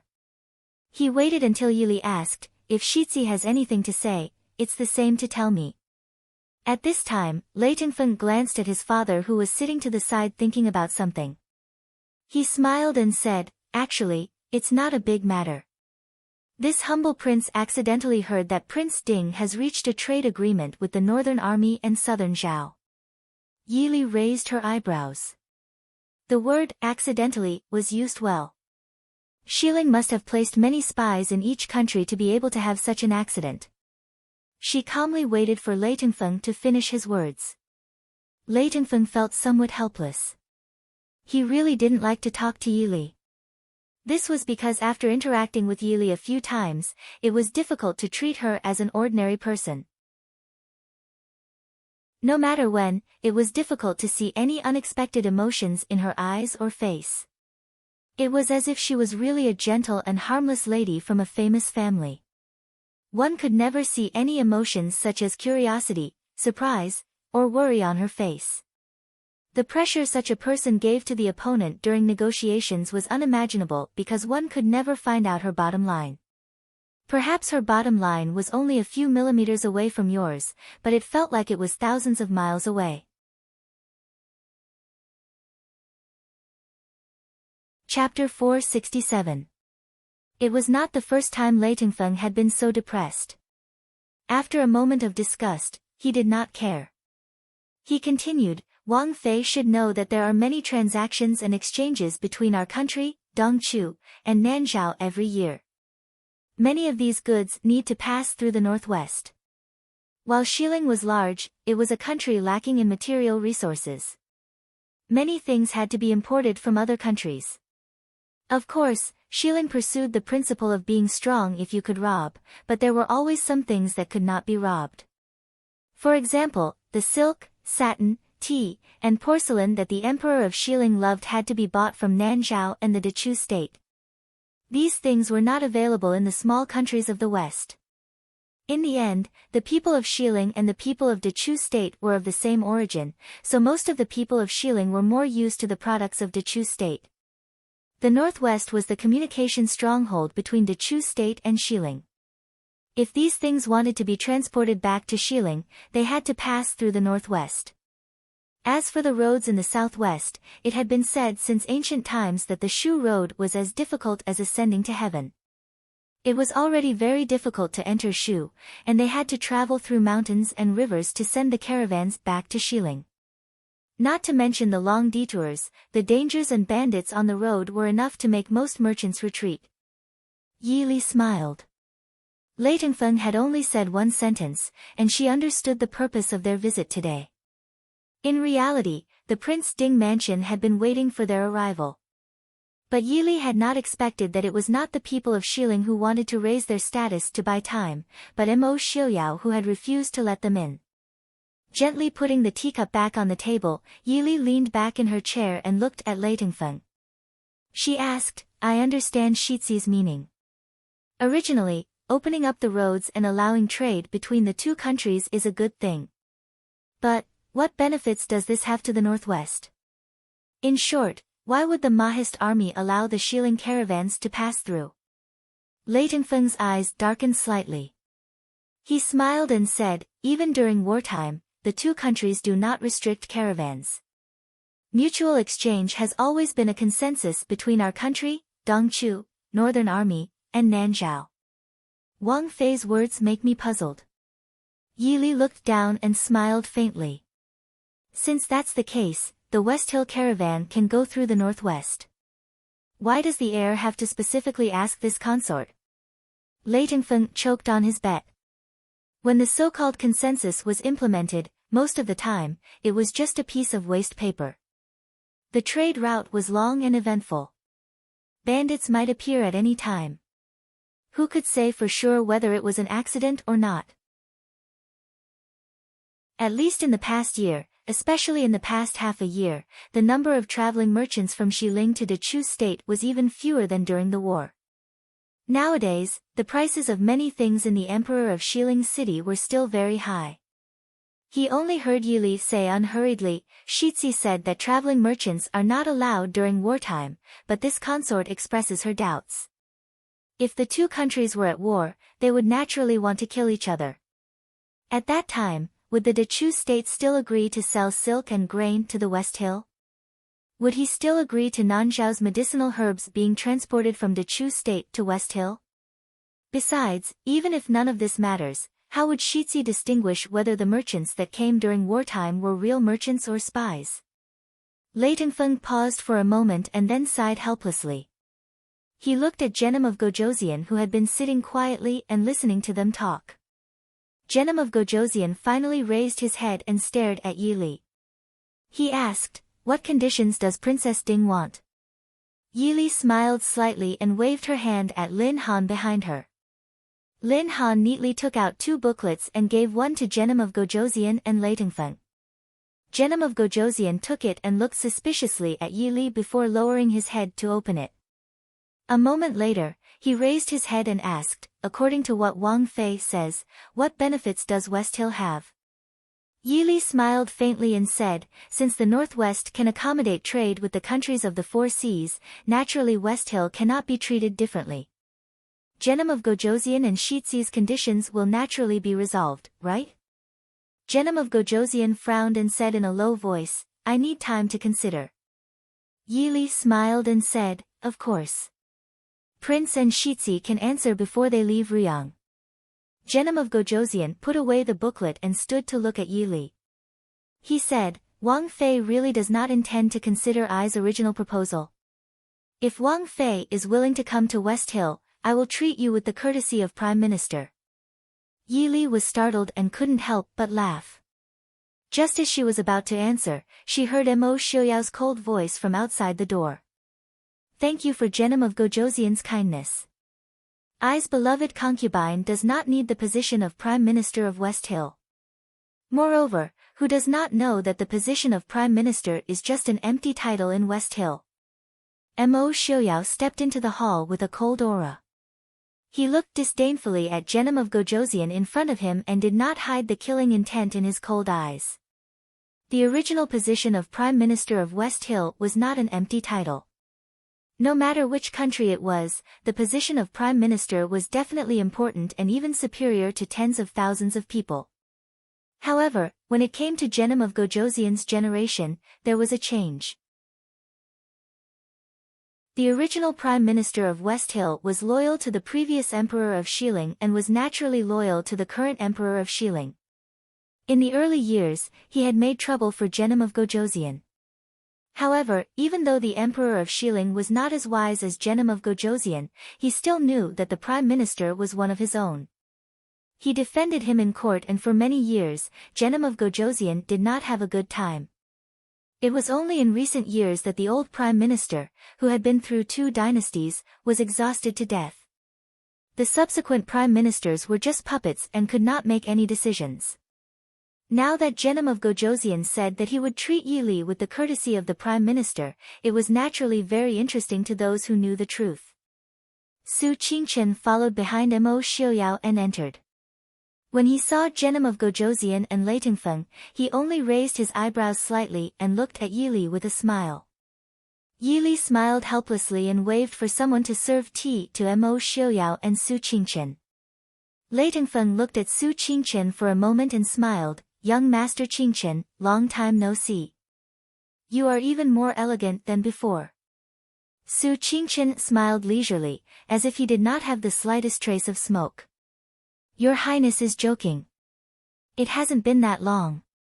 Didn't we meet in the south last year? Lei Tengfeng's eyes darkened slightly and smiled. This one remembered wrongly.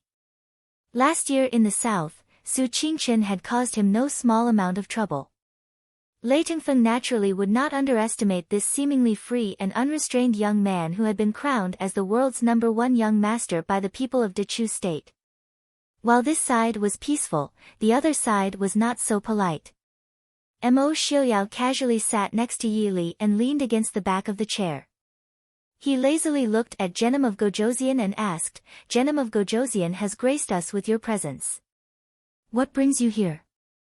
Yi Li softly explained the purpose of Genom of Gojoseon's visit. Everyone in the hall listened and waited for Mo Xiuyao's reply. In the end, Mo Xiuyao still had the final say in the Prince Ding mansion in the northwest. If he did not agree, then it would be a waste of time to say anything else. Mo Xiuyao's cold face revealed a trace of a cold smile. He looked at Genom of Gojoseon and smiled. Didn't Genom of Gojoseon say that he wanted to compare notes with I? It just so happens that I have some free time today. As long as Genom of Gojoseon defeats I, anything can be discussed. Everyone was stunned. They did not expect that Mo Xiuyao would want to fight with Genom of Gojoseon at this time. Lei Tengfeng frowned and said, Prince Ding, now. Mo Xiuyao interrupted Lei Tengfeng and said with a smile, Don't worry heir, I will definitely not bully Genom of Gojoseon because he is missing a hand. At worst, I will also fight with Genom of Gojoseon with one hand. Chapter 468. Hearing this, the hall was filled with a chill. Genom of Gojoseon stared darkly at Mo Xiuyao and said coldly, Prince Ding is too conceited. Do you think you have the ability to fight with I with one hand? Everyone knew that Genom of Gojoseon's left arm was a taboo. That was also the worst defeat in Genom of Gojoseon's life. Not only was his undefeated record broken, his personal guards were almost completely wiped out before they managed to save him. Even so, he still paid the price of an arm to escape from Mo Liufang's hands. Now that the person who mocked him was Mo Liufang's son, it was even more unbearable.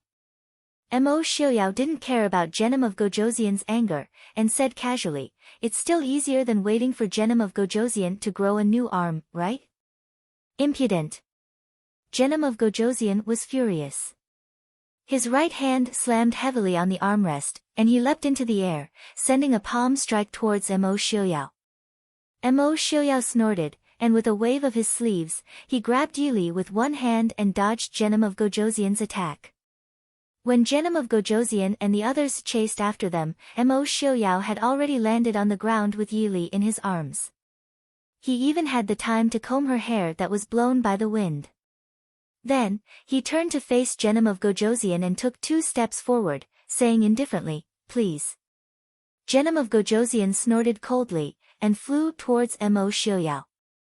Mo Xiuyao didn't avoid him either, and the two of them began to fight in the courtyard outside the hall.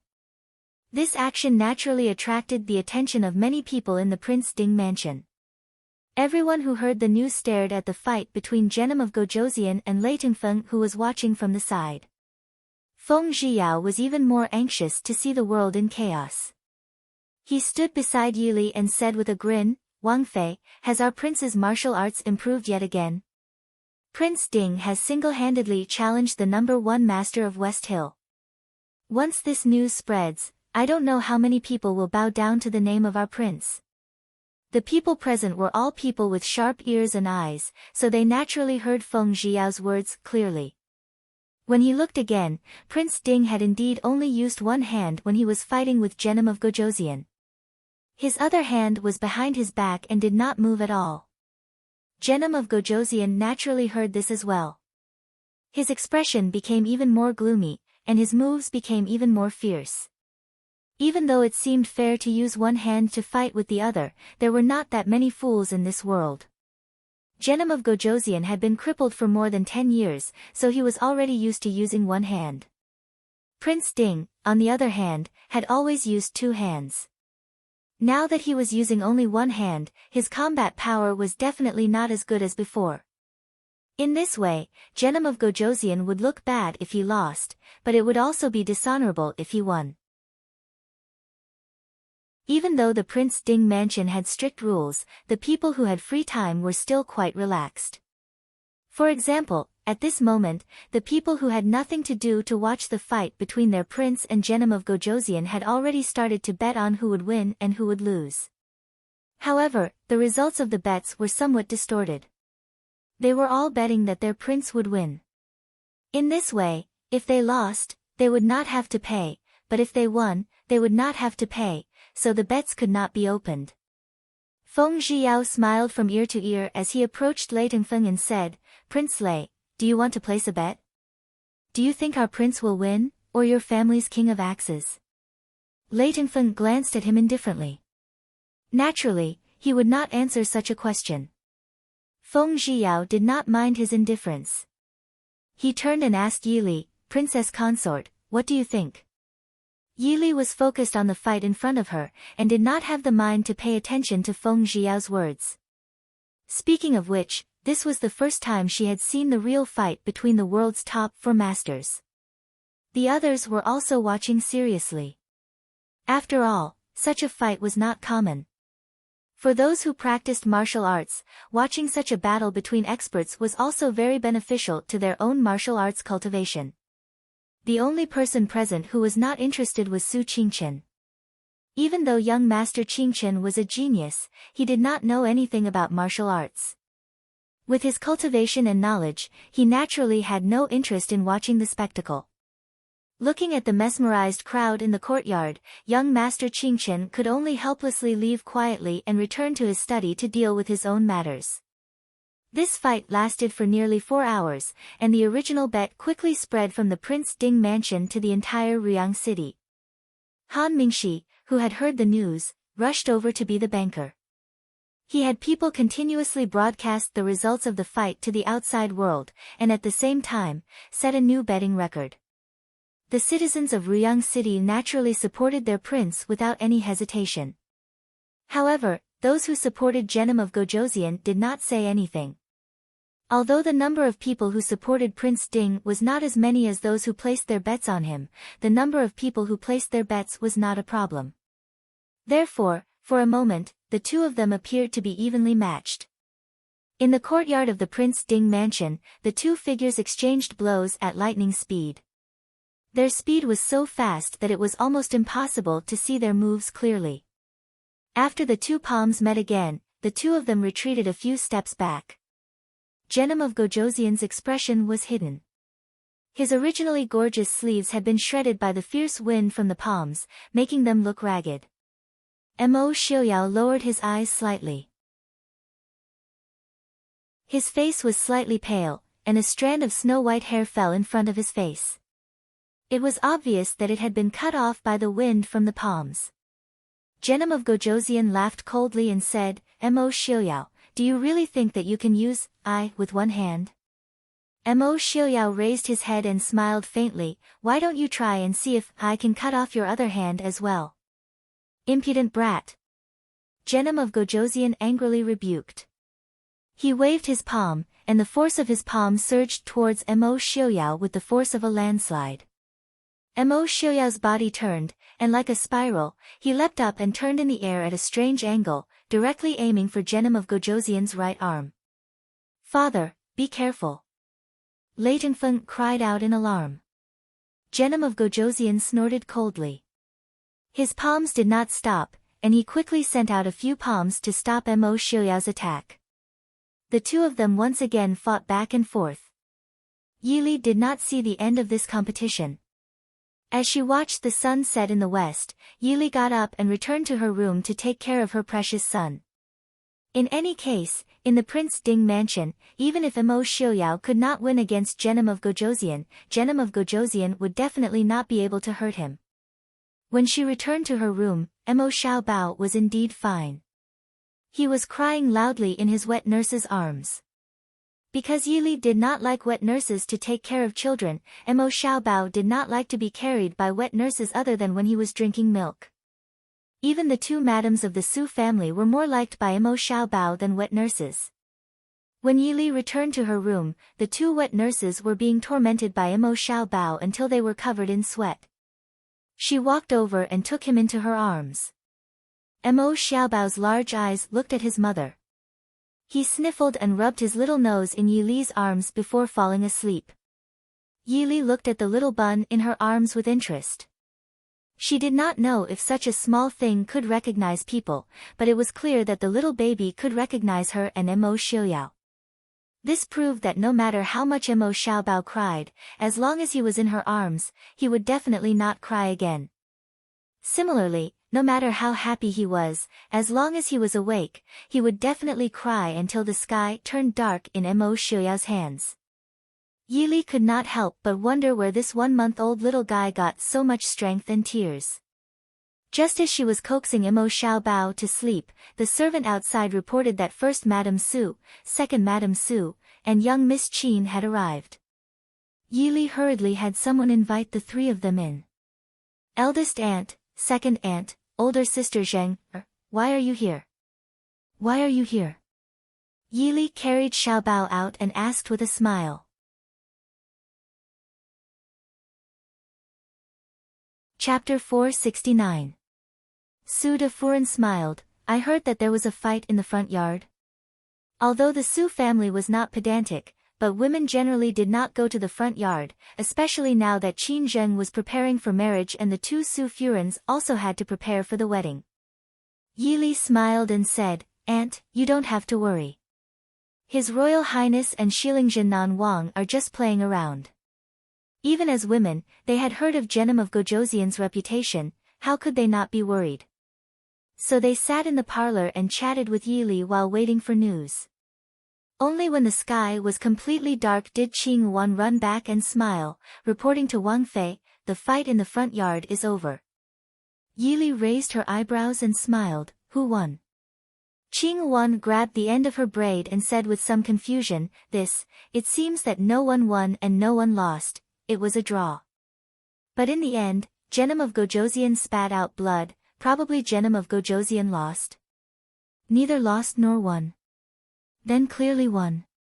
If it was a draw, then the house would win. Qing Wan covered her mouth and smiled, maybe, when I came back just now, I saw young Master Han smiling very happily. Prince said that after sending off Genom of Gojoseon and Shitzi, he would come back to have dinner with Wang Fei. Yili nodded and smiled, let the kitchen prepare a few dishes that Prince likes. Qing Wan smiled and left. Knowing that there was nothing else, the two Su Furens and Qin Zheng also got up and left. After a while, Mo Xiaoyao had already returned. Seeing Yili holding Mo Xiaobao who refused to sleep in one hand and holding a book in the other to pass the time, he frowned unhappily. Hearing the footsteps, Yili quickly put down the book and smiled, you're back. Are you hurt? Mo Xiaoyao snorted softly. He picked up the swaddling blanket that was wrapped in little treasure Mo and walked towards the bed. Yili was shocked. It was scary enough for a 1-month-old baby to be carried in swaddling clothes. Seeing Mo Xiaoyao put the baby back into the cradle, Yili let out a sigh of relief. Mo Xiaobao didn't cry and even looked at her with his big round eyes. She was just about to ask Mo Xiaoyao about Mo Xiaobao's safety when the baby she gave birth to would be tortured to death by his own father. Before Yili could say anything, Mo Xiaoyao let out a muffled groan and sat down on the bed. A trace of blood flowed from the corner of his lips. Yili was shocked and frightened.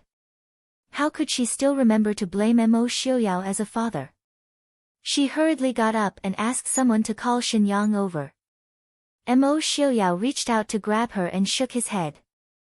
Yili frowned and looked at him for a while.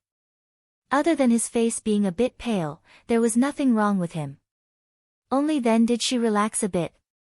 She wiped the blood from the corner of his lips and asked, why didn't you say that you had internal injuries? Didn't you say that it was a draw and Genom of Gojoseon vomited blood? Mo Xiaoyao smiled faintly. Lei Jinting is one of the top 4 masters in the world. How can there be no price to pay when fighting with him? Yili looked at him unhappily and said, so, Genom of Gojoseon vomited blood in front of others, but Prince came back and vomited blood behind others' backs? Mo Xiaoyao snorted and looked at Yili without refuting. Of course, he couldn't tell Yili that Lei Jinting didn't intend to vomit blood, but he was angered by him in the end.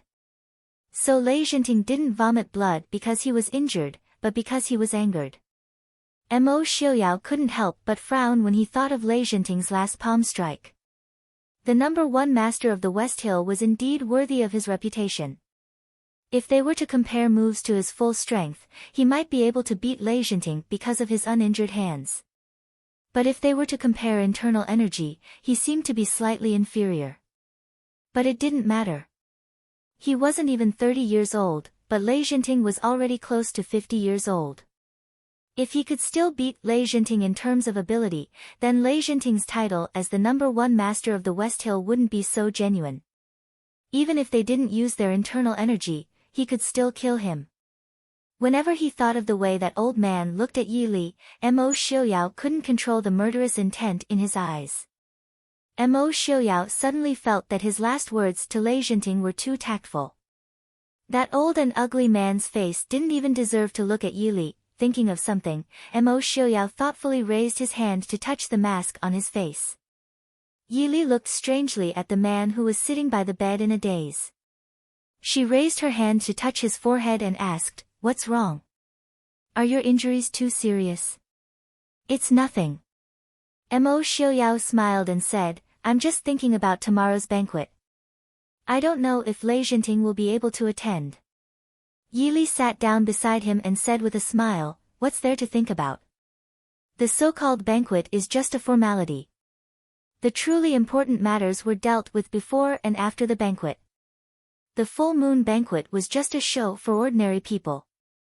As for whether Genom of Gojoseon could attend, Mo Xiaoyao wouldn't be so reckless as to beat Genom of Gojoseon until he couldn't get out of bed, right?" On this day, Ruyang City was once again in an uproar. Although most people didn't see the duel between Genom of Gojoseon and Prince Ding, there wasn't a single person in Ruyang City who didn't know about it. So much so that after the duel ended, no matter which side they supported, they all hung their heads in dejection and secretly felt sorry for their wallets. Only the banker, Han Mingxi's extraordinarily handsome face smiled more and more seductively. Who told Prince Ding to personally admit that he had tied with Genom of Gojoseon? No one won. In the end, the winner was naturally Han Mingxi. Located not far from the Prince Ding mansion, the Han estate was Han Mingxi's residence in Ruyang City. At this time, Han Mingyue was facing a table full of banknotes, silver ingots, jade, jewelry, and so on with a smile. Feng Zhiyao sat to the side and cast a sidelong glance at the overjoyed Han Mingyue and snorted in displeasure. Han Mingxi raised his head and glanced at him. He got up and walked to his side, sat down, and said with a smile, "Young Master Feng San, how come you have time to come to my humble home?" Feng Zhiyao glanced at the things on the table that he hadn't had time to put away and asked, "How much did you earn?" Han Mingxi raised his eyebrows and proudly gestured a number. Feng Zhiyao was immediately envious and jealous. He fiercely glared at Han Mingxi, 50,000 taels. That included his own 800 taels. Han Mingxi contemptuously glanced at him and said with a smile, "Young Master Feng San, aren't you looking down on Prince Ding and Genom of Gojoseon too much? What is 50,000 taels? 500,000 taels." Feng Zhiyao was immediately stunned. His original envy and jealousy immediately turned into deep hatred. He looked at Han Mingxi as if he was looking at a tall mountain of gold. More importantly, that mountain of gold belonged to someone else. No wonder so many people in this world liked to open casinos. It was simply a matter of small capital and huge profits. No, Han Mingxi didn't even need the capital. It was simply a matter of no capital and huge profits. Han Mingxi sighed with some regret. It's a pity that Prince Ding and Genom of Gojoseon both agreed to have a duel in private. If there was a duel or something, it would have been announced to the entire De Chu state or Xiling 2 months in advance. Then, not to mention 500,000 taels, he might even have gotten 5 million taels. Losing such a huge opportunity to make money made Han Mingxi's heart ache. Perhaps the members of the Han family were born with a talent for making money. Over the past year, Han Mingxi felt that he could gradually understand his elder brother's personality when he was dying for money. Feng Zhiyao glared at him with dissatisfaction for a long time before saying casually, "Prince wants you to give him the money as soon as possible." Hearing this, Han Mingxi was furious. He stared at Feng Zhiyao with a vigilant expression and said, "Why should I? This is the money I earned myself."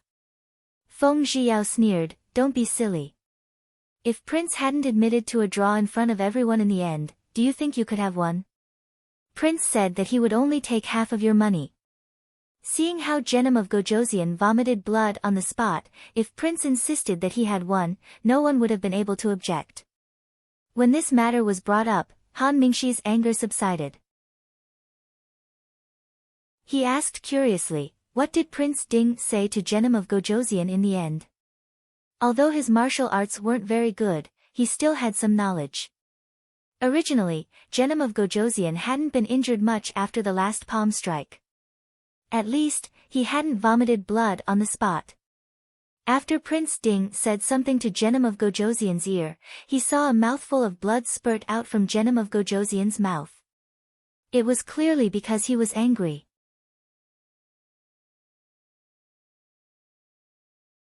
Chapter 470. Feng Zhiyao said lazily, "How would I know? Give me the money, I don't have time to count money with you." "So, you're here to ask me for money on behalf of Prince Ding?" Han Mingxi said hatefully. If he had known this was his intention, he would have sent someone to chase him out when he entered the door. Feng Zhiyao raised his eyebrows and laughed, "What's the problem? Otherwise, I'll tell everyone in the Mahist army that you and Prince Ding were secretly colluding to control the outcome of the battle." The Mahist army didn't dare to cause trouble for Prince Ding, but they could definitely trample Han Mingxi to death. Thinking of those martial artists who had lost money and were full of resentment, Han Mingxi was angry, but he didn't dare to say anything. He angrily took out 250,000 taels from the table and gave it to Feng Zhiyao. After putting away the money, Feng Zhiyao stood up and bid farewell with satisfaction. Prince Ding had agreed to return his 800 taels to him. He wasn't greedy, as long as he didn't lose money. Inside the Han residence, while Han Mingxi was complaining about the large decrease in his income, Mo Xiuyao was sitting in his study. When he saw the banknotes that Feng Zhiyao brought to him, a satisfied smile appeared on his face. Feng Zhiyao looked at him in confusion and asked, "Han Mingxi's 250,000 taels, as well as the rest of the bets in the city, adds up to 400,000 taels. Ah Yao, what do you need so much money for?" Most importantly, Prince Ding couldn't find money anywhere. Why did he need to use this method to earn money? Mo Xiuyao looked at him leisurely and said, "Who placed the most bets?" Feng Zhiyao smiled and said, "Do you still need to ask? Of course it's the envoys and nobles from various countries. No matter how many commoners there are in Ryang City, how many of them can there be?" I secretly asked around. Mo Jingli bet a total of 50,000 taels that Genom of Gojoseon would win. Well, Princess Anxi also bet 30,000 taels, but she bet on you, Prince. These were the people who were not on bad terms with the Mahist army. As for the West Hill people and the northern tribes, such as the 7th Prince, wouldn't they bet on Genom of Gojoseon? Even if it was just for the sake of vindication, they wanted to overwhelm the Prince Ding mansion in terms of momentum. Unfortunately, they did not know that in the end, it was Prince who killed them all. Mo Xiuyao said, "Then what about the money for Xiaobao's 1-month-old celebration? Don't tell me the Prince Ding mansion is going to pay for it." Feng Zhiyao was speechless. Shouldn't the Prince Ding mansion's crown prince's 1-month-old birthday party be hosted by the Prince Ding mansion? "Prince, there should be a limit to how stingy you can be, okay?" Mo Xiuyao didn't care about his subordinates' silent curses. Why would he use his own money to entertain those idiots that he didn't like? He waved his hand and said, "Go, transfer the money directly to Zhou Yu. Isn't he in charge of all these things? If there's any money left, just treat it as a red packet to the people in the city." Feng Zhiyao silently admired him in his heart. "Prince, not only did you beat up Genom of Gojoseon to vent your anger, but you also earned back the money needed to host the little crown prince's 1-month-old birthday party. How could you use the leftover money to buy people's hearts? Compared to you, Han Mingxi's ability to earn money was simply trash."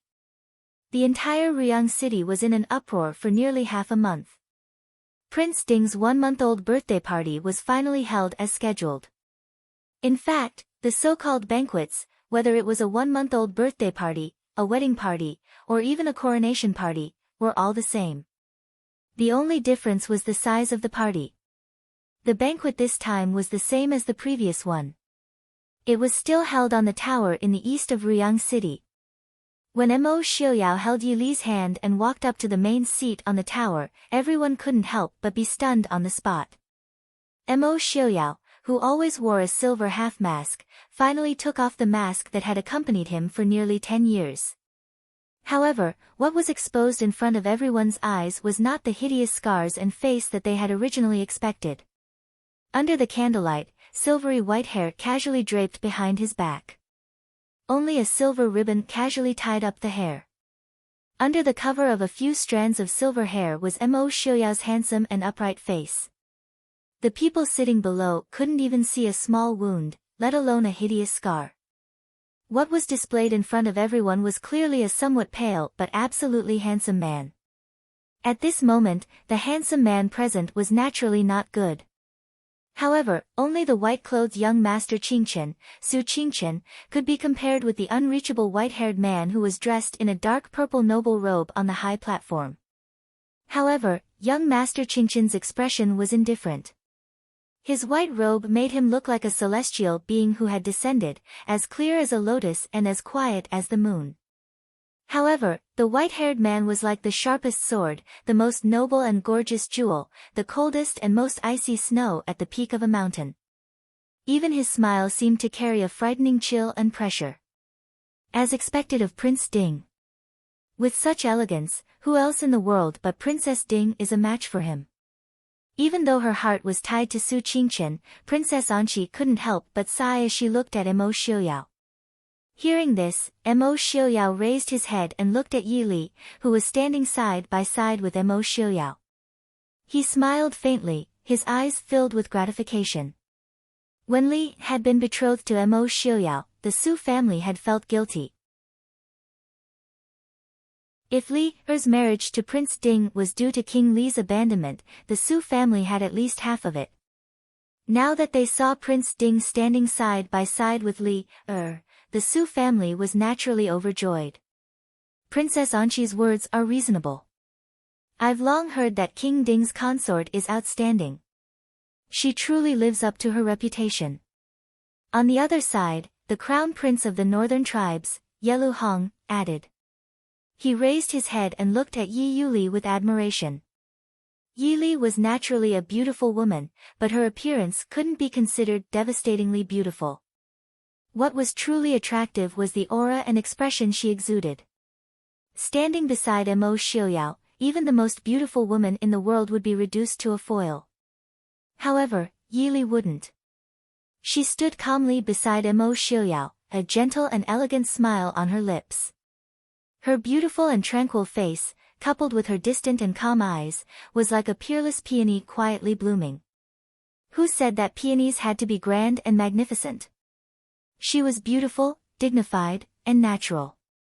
She was clearly the king of flowers. Greetings to Prince Ding and Princess Ding. Everyone, please rise. Mo Xiuyao held Yi Li's hand and said with a smile, "Thank you for not being willing to travel thousands of miles to attend my son's 1-month-old celebration. I and the princess consort hope that tonight, the guests and hosts will be courteous and not return until everyone is drunk. Prince Ding, since tonight is the little heir's 1-month-old celebration, would we have the honor of seeing the little heir?" Someone immediately asked. Although they all knew that the little heir's 1-month-old celebration was just a cover, since they were already here, they couldn't possibly not see the little heir's appearance, right? Mo Xiaoyao smiled faintly. What's so difficult about that? The wet nurse carefully carried the infant onto the stage. Yili smiled as she took the child.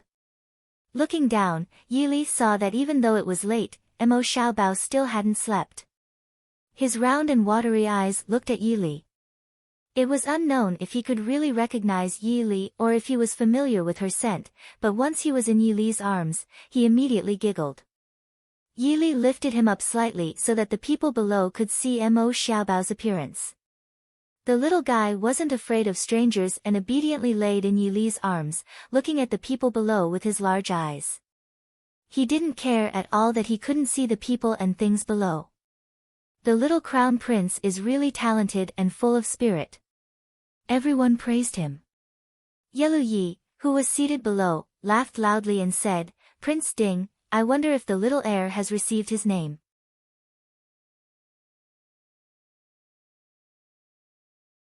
Chapter 471. Mo Xiaoyao smiled faintly and said, "Naturally. Mr. Qing Yun personally bestowed the name to my son. Yu Chen Chen. Mo Yu Chen." In fact, many of the people present had already learned of Mo Xiaobao's name through various channels. But when it came from Mo Xiaoyao's mouth, it was a completely different concept. Nanzhao and Dechu states' culture and customs were completely different. They didn't feel much about it, only praising the good name. The northern tribes were barbarians beyond the Great Wall. Even if they learned from the Central Plains, it was still limited. The ones who were truly shocked were Genom of Gojoseon of Xiling and Mo Jingli of Dechu State. Yu Chen, such a name did not hide Mo Xiaoyao's expectations for this child or his own ambition. Mo Jingli looked up at Mo Xiaoyao, who was leisurely holding Yili and sitting on the high main seat. His heart surged. He had never understood what kind of mentality he had towards Mo Xiaoyao, but at this moment, he clearly understood how jealous he was of Mo Xiaoyao. Yes, it was jealousy. Even if they were on the same side, he didn't dare to openly give his child such a name. Therefore, Mo Xiaoyao's son was called Mo Yuchen, while his son could only be ranked in the royal family and be called Mo Yunxiao. Even if they were on the same team as Mo Jingqi, Mo Xiaoyao could openly invite the dignitaries of various countries, just like a king. But he could only secretly contact the dignitaries of various countries. In the eyes of the dignitaries of various countries, Prince Ding and Prince Li were never on the same level. Needless to say, the beautiful and elegant woman in Mo Xiaoyao's arms should have been his wife. However, even if his heart was filled with jealousy, he could only sit quietly below and watch Mo Xiaoyao's glory and pride. Sitting beside Mo Jingli, Yi Ying naturally saw Mo Jingli's expression. A mocking smile appeared on her lips. She looked up at Yili, but her eyes were filled with bitterness. In the past, she had felt incomparably proud that she had pulled Yili into the Li Palace. Occasionally, she would even feel a trace of sympathy for her half-sister who had joined the Prince Ding mansion. But now, they were both princesses. One of them sat above millions of people, controlled the huge Mahist army in the Prince Ding mansion, and had all the love and sincerity of the most excellent husband. She had been imprisoned in the capital with a sick and weak child. Now that she had finally escaped, her husband had many wives and concubines by his side. She had almost lost her place. Who was the one who needed sympathy? Mo Yuchen. Good name. Zhenan King's gaze lingered on the child in Yili's arms for a moment before he praised. Mo Xiaoyao was not polite and calmly replied, "It is a good name." Yelu Yi stood up and smiled, "Prince Ding's Shitzi is 1 month old. I specially brought a gift from the northern tribes for Shitzi. I hope Prince Ding will not dislike it." Mo Xiaoyao looked down at Yelu Yi and smiled faintly. "Seventh prince has come from afar. How can I be so rude? I thank seventh prince on behalf of my son." Yelu Yi smiled and raised his hand to blow a strange whistle in the air. With a whistling sound in the air, a black shadow rushed down from the air and headed straight for where Mo Xiaoyao and Yi Li were sitting. The people below the stage could not help but exclaim. When the black shadow appeared under the light of the fire, it could be seen that it was not black, but a large snow-white bird. It spread its wings and a pair of sharp claws flashed under the light of the fire as it rushed towards the three people on the stage. In the midst of the crowd's exclamations, the large white bird seemed to have hit something and stopped a few feet away from the two people. Then it continued to charge forward. But there was clearly nothing in front of it, as if there was an invisible wall in front of it. At this time, the crowd could see that it was actually a large white eagle. The white eagle was blocked by an invisible barrier and could not get close to Yi Li and Mo Xiaoyao. But it did not want to leave and instead desperately charged forward and cried out. Yi Li slightly frowned and reached out to cover Mo Xiaobao's ears. She coldly stared at the white eagle and said, "Shut up." The coldness was so strong that even the proud white eagle could not help but tremble. Then it cried out even louder. Mo Xiaoyao sneered. "Impudent." With a flick of his wide sleeves, even the valiant eagle was caught by him and thrown out. The direction it was thrown just happened to be where Yellow Yi was sitting. Seeing the white eagle being thrown without any resistance, Yellow Yi could only get up and quickly retreat a few steps.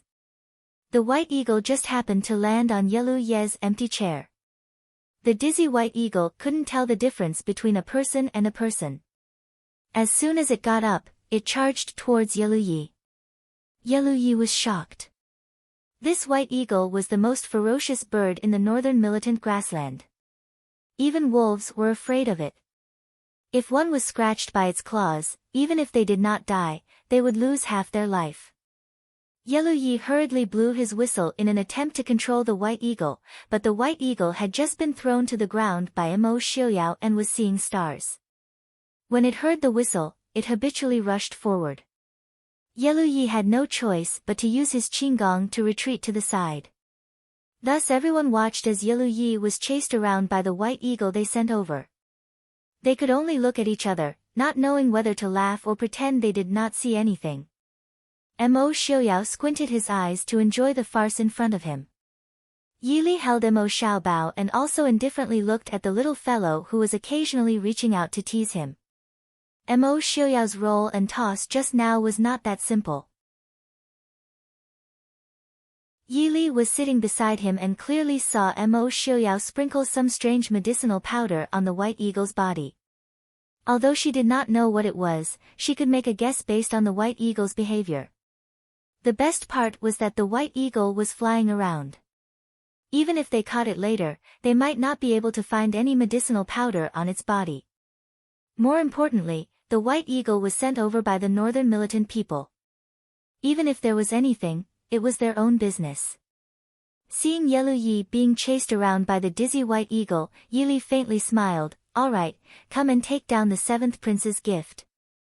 "Yes, princess." Two shadow guards stepped out from the crowd and attacked the white eagle from the left and right. If the white eagle was flying in the air, they naturally would not be able to catch it. But the white eagle's body was heavy and could not fly. After a few rounds, the two worked together to capture the white eagle and lock it in a sturdy cage sent over by the people below. Only then did everyone let out a sigh of relief. Yellow Yi made such a big joke in front of the nobles of the various countries. Seeing the white eagle that was angrily banging against the cage and trying to escape being taken away, Yellow Yi's face darkened to a frightening degree. Everyone looked at his sorry state and whispered to each other. The people from the Prince Ding mansion had to restrain themselves out of respect for the host. The envoys from the other countries were not so reserved. A few people from Xiling were even convulsing with laughter. This made Yellow Yi's mood even more gloomy. Yi Li handed Mo Xiaobao over to the nanny beside her and said with a smile, "It was just a small accident, don't mind it. Prince Yellow, why don't you go change your clothes?"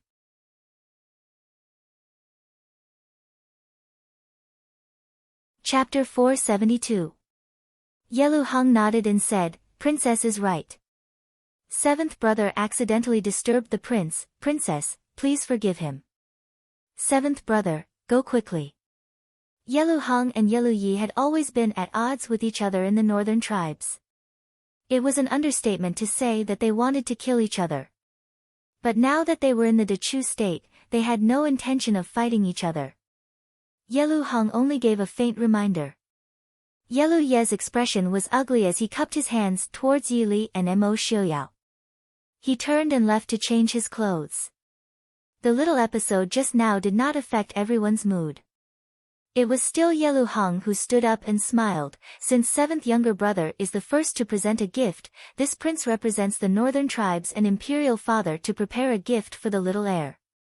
I hope that Prince Ding and Princess Consort will not dislike it. Yelu Hong waved his hand and two men from the northern tribes came forward with a brocade box. Once the box was opened, a golden light lit up the entire banquet and dazzled the eyes of all the guests.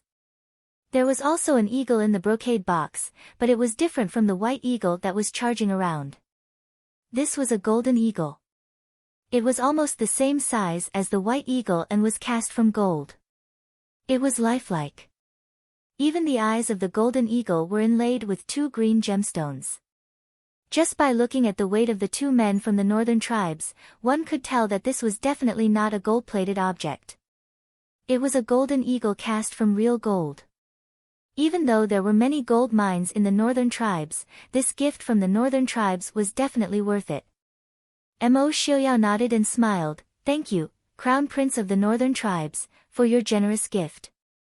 With a wave of his hand, someone immediately came forward to take the box. Yelu Hong did not mind and smiled faintly as he returned to his seat. Afterwards, the envoys from various countries presented their own gifts. The generals of the Prince Ding mansion did not dare to fall behind and each presented a gift for the crown prince. Mo Xiuyao didn't have too many thoughts. Even when the king of Jinan sent him 4 beauties of West Hill, Mo Xiuyao accepted them all without blinking. Everyone looked at Prince Ding and Princess Ding with a strange expression. Yi Li took a sip of the wine and laughed softly, "Prince's luck with women is quite good." Mo Xiuyao snorted and laughed, "To be able to marry Miss Li as my wife, I naturally have good luck with women." Yi Li raised her eyebrows slightly, "Then what does Prince plan to do with those 10 beauties of West Hill?" Mo Xiuyao said indifferently, "After receiving so many gifts tonight, we can't not return the favor, right?" As for Yelu Yi, Yelu Hong, Mo Jingli, and Anxi, Princess Anxi was out of the question. Why not just send a few of them? Do you think they can refuse Ai's gift in return? Even if they didn't want it, they could only deal with it privately.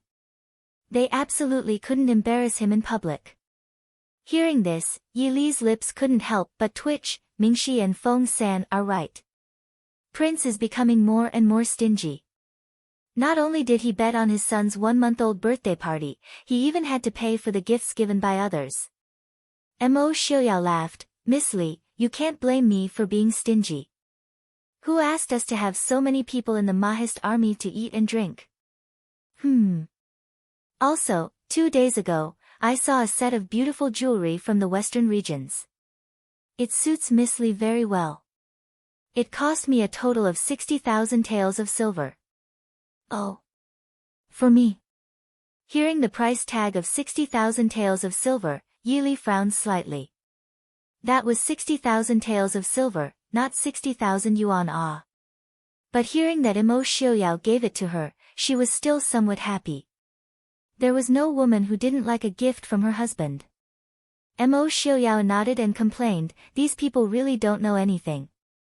What does a brat like Miss Li know? It's Miss Li who has to work hard to give birth, okay?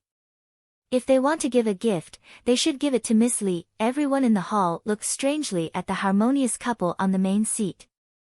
Prince Ding had accepted 10 beauties from West Hill in front of so many people, but Princess Ding didn't seem unhappy at all. She even looked happier than before. What was going on?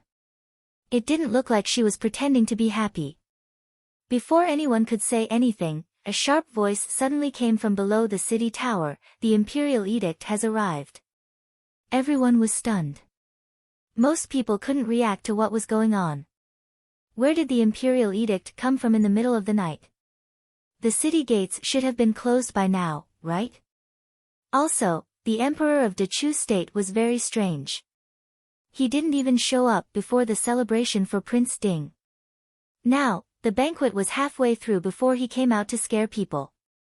Many people turned to look at Mo Jingli, only to see that Mo Jingli was also frowning with a confused expression. Clearly, he didn't understand what was going on either. Yi Li and Mo Xiaoyao looked calm and uncomfortable. Mo Xiaoyao's smile deepened. He casually glanced at Su Hongyu and Su Qingchen sitting below the stage. Su Hongyu nodded imperceptibly, while Su Qingchen smiled faintly. Not long after, the people who came to deliver the edict had walked up the city tower. The person in the lead was wearing a second-rank court robe. He was the Minister of Rights. The people behind him were also officials from the Ministry of Rights. There were also a few imperial bodyguards following behind. They looked solemn and serious.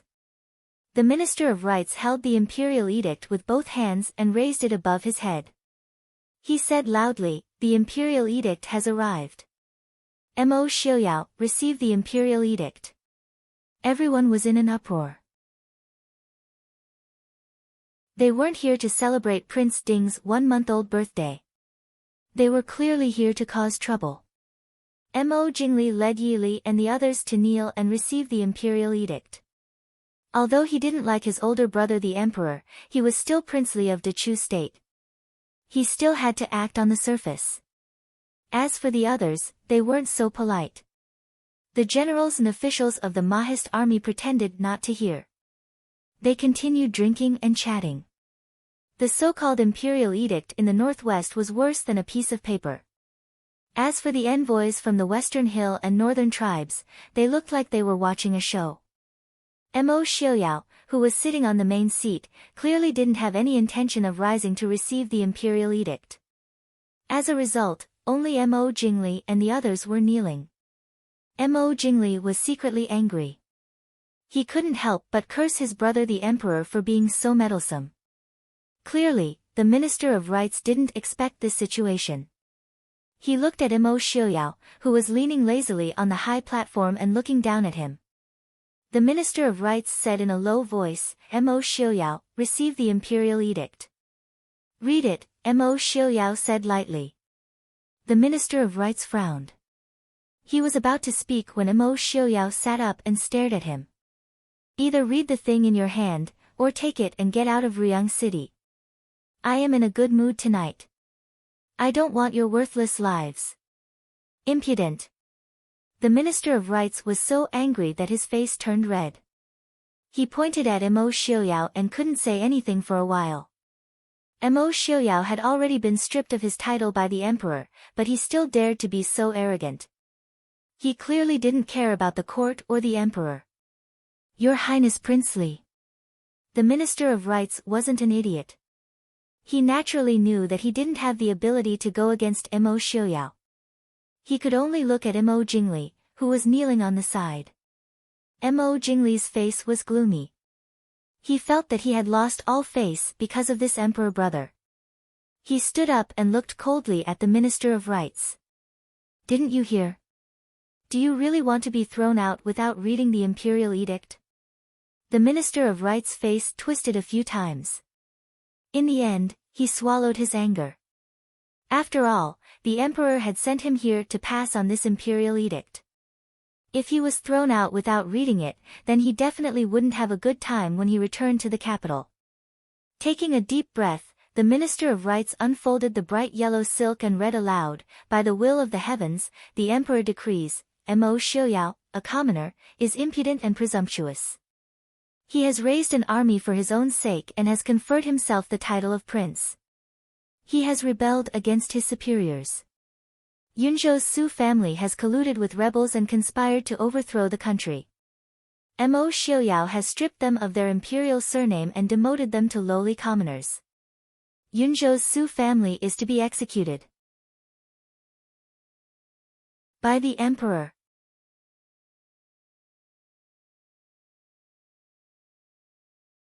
Chapter 473.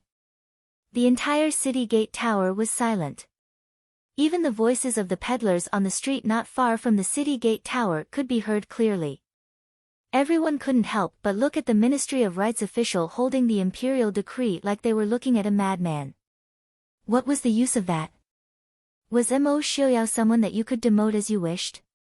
Even if Mo Jingqi wrote 1,000 imperial decrees to throw Mo Xiuyao into the dust, he would still be high up in the northwest and look down on the nobles. Was the Su family someone that you could execute just because you wanted to? Why don't you execute a member of the Su family first? Just by looking at the Su family sitting in the front row, it was clear how unreliable the Dechu state emperor's imperial decree was. Mo Jingqi obviously knew that this imperial decree was useless. Therefore, he didn't really send people to execute the Su family today, nor did he really want to do anything to Mo Xiuyao. He just wanted Mo Xiuyao to lose face in front of the heroes and nobles of the world. Ha! A burst of clear laughter suddenly came from the main seat. Mo Xiuyao leaned back in his chair as if he had heard something very funny. He laughed so hard that his entire body fell back into the chair. When he finally finished laughing, Mo Xiuyao leaned against Yi Li's shoulder and sat up. He looked down at the Ministry of Rights official who was forcing himself to be calm and raised his eyebrows. Take his imperial surname? Did that idiot Mo Jingqi forget that I didn't have his surname? I just happened to have the same ancestor as him. Impudent! You dare to be so disrespectful to the emperor. Although the Ministry of Rights official was angry, his face was also a bit embarrassed. The Dechu state was founded on filial piety. Other than being bestowed the imperial surname due to great contributions, no one could change it, including the emperor. Even if someone really committed the crime of having their entire family executed, they couldn't casually change the criminal's surname. Moreover, Mo Xiuyao's surname was originally Mo, and it wasn't a surname bestowed upon him by the emperor. In addition, although the two families came from the same source, after the founding of Taizu, they established their own ancestral temples. Mo Xiuyao and Mo Jingqi had the same surname, but they could no longer be considered to have the same ancestors. Mo Jingqi had the power to expel many of the prince's relatives from the clan, but that did not extend to Mo Xiuyao. However, no matter how awkward it was, he could not tolerate Mo Xiuyao calling the emperor an idiot in front of everyone. Mo Xiuyao faintly raised his eyebrows, completely ignoring the furious Minister of Rights. Those who were sent by Mo Jingqi to the northwest to die were obviously not important characters. He was most likely the newly appointed Minister of Rights. Mo Xiuyao did not bicker with him, but the generals of the Mahist army could not tolerate it. They all opened their mouths and cursed angrily. The men who came out of the military camp naturally did not have the elegance of the scholars in the imperial court who scolded people. They dared to use all kinds of vulgarities. Mo Jingqi had probably never been scolded this much in his entire life. Mo Xiuyao leisurely enjoyed the curses of the soldiers and did not have any intention of restraining them. After all, Mo Xiaobao's 1-month birthday banquet was over. The rest of the banquet was time for entertainment. Below, Lei Tengfeng sat next to Genom of Gojoseon and furrowed his brows. In a low voice, he asked, Fu Wang, what do you think Prince Ding means by this? If word of Mo Jingqi's ruckus spread out, Mo Xiuyao's face would not look good. If Mo Xiuyao wanted to stop this matter, those officials would not be able to enter. Now, looking at Mo Xiuyao's appearance, not only did he not intend to stop it, he even seemed to be adding fuel to the fire. This made Lei Tengfeng somewhat unable to understand what Mo Xiuyao wanted to do. Genom of Gojoseon slightly narrowed his eyes and glanced at Mo Xiuyao, who was sitting on the main seat with a smile on his face but a hint of coldness in his eyes. His gaze then landed on Yi Li. Yi Li quietly sat next to Mo Xiuyao. Her gaze was indifferent as she watched the farce in front of her, as if she did not have any intention of getting angry. Genom of Gojoseon naturally knew that Yi Li was not a woman without a temper. In reality, it was just that she rarely lost her temper. Once she was truly angry, not to mention women, most men in this world would not be able to bear it. The Su family seated below also seemed to be rather calm. Even the third and fifth young masters of the Su family, who had the worst tempers, sat quietly and drank wine, as if this matter had nothing to do with them. After a moment of silence, Genom of Gojoseon's heart skipped a beat. In a low voice, he said, "I'm afraid Mo Xiaoyao and the Dachu state will truly fall out." This was not good news for West Hill. West Hill and even the northern tribes and southern Zhao had been sparing no effort in trying to drive a wedge between the Dachu state's royal family and the Prince Ding mansion. But they definitely did not wish for the two to truly fall out. If the Prince Ding mansion and the Mahist army were said to be an extremely sharp sword, then the Dachu state was a somewhat rusty sheath. But when necessary, it could restrain the actions of the Prince Ding mansion and the Mahist army. It could allow the people who were forced into a corner by the sharpness of this sword to have room to breathe and a chance to counterattack. Just like when Mo Xiaoyao led the army to conquer the south. If not for the imperial court restraining him, the Nanzhao kingdom would have been destroyed in name, even if it had not been destroyed. And once the Mahist army truly broke away from the control of the Dachu state, it would be like an unsheathed sword. When it wanted to swing somewhere, it would inevitably bring destruction and bloodshed, and no one could stop it. Lei Tengfeng was startled. As the crown prince of West Hill's Genom of Gojoseon, he could naturally understand the crux of the matter. But he did not understand why Mo Xiaoyao chose this time to break off relations with the Dachu state. Previously, when the Mahist army struggled on the battlefield and was stabbed in the back by Mo Jingqi, Mo Xiaoyao did not do anything. After Yili fell off the cliff, although Mo Xiaoyao killed 7,000 soldiers and occupied the northwest, he did not really do anything. Even when Mo Jingqi stripped him of his throne, he did not care.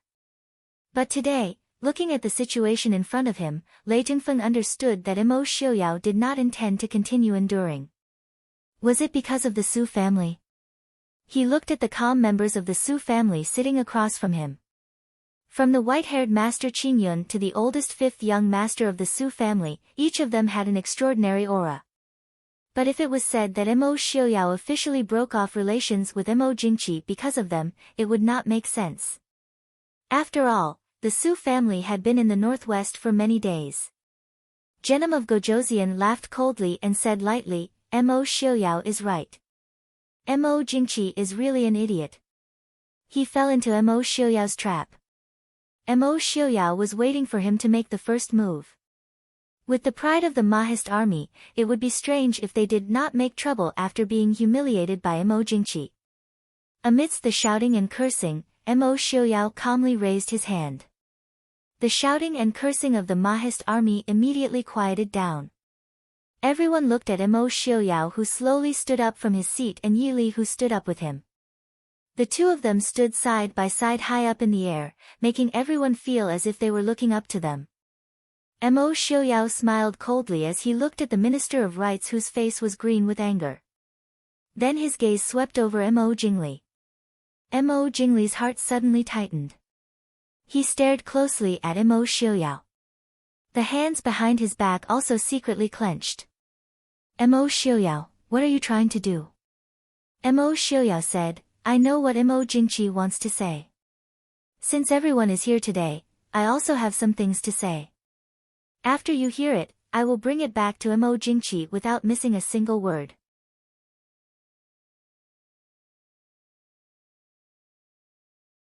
Chapter 474. Behind him, Zhuojing held a roll of bright yellow silk and walked over. Mo Xiaoyao casually took it and looked at it. Without even opening it, he casually threw it down and said, Feng San, read it. Feng San, who was originally still drinking with Zhang Qilan, jumped up from the ground. His beautiful red clothes flipped in the air, and like a red cloud, he landed in the center of the hall. In his hand, he was holding the bright yellow silk. Mo Jingqi is muddle-headed and tyrannical, framing loyal people. As an emperor, he does not care about the stability of the country. First, he colluded with the enemy country to plot against the late Prince Ding Mo Xiuwen, causing the late emperor to die at the border. Tens of thousands of innocent Mahist army died. Then, he colluded with the enemy country to kill the Mahist army, and the Chu state's imperial family and the Mahist army have a grudge against each other for killing their father and brothers, and then for framing and slandering them. The Mahist army has been loyal to the Chu state for generations. Today, they have suffered such humiliation and hatred, causing their ancestors to be ashamed and their souls to be unable to rest in peace. Now, with Feihong Pass as the boundary, the Mahist army and the Chu state will be separated. All ties will be severed. Feng Zhiyao read out his own words on the silk, which seemed to contain internal energy. Not to mention the originally quiet city gate tower, even the noisy streets in the distance instantly became quiet. Feng Zhiyao's clear and heavy voice immediately rang through half of Ruyang City. The Chu state's imperial family killed my father and brothers, and humiliated me as a hero. I and the Chu state's imperial family will sever all ties and have nothing to do with each other. Finally, Mo Xiuyao's voice reverberated throughout the entire Ruyang City. On the city gate tower, the Mahist army soldiers stood up and praised the prince's brilliance. On the side, Mo Jingli's expression was complicated.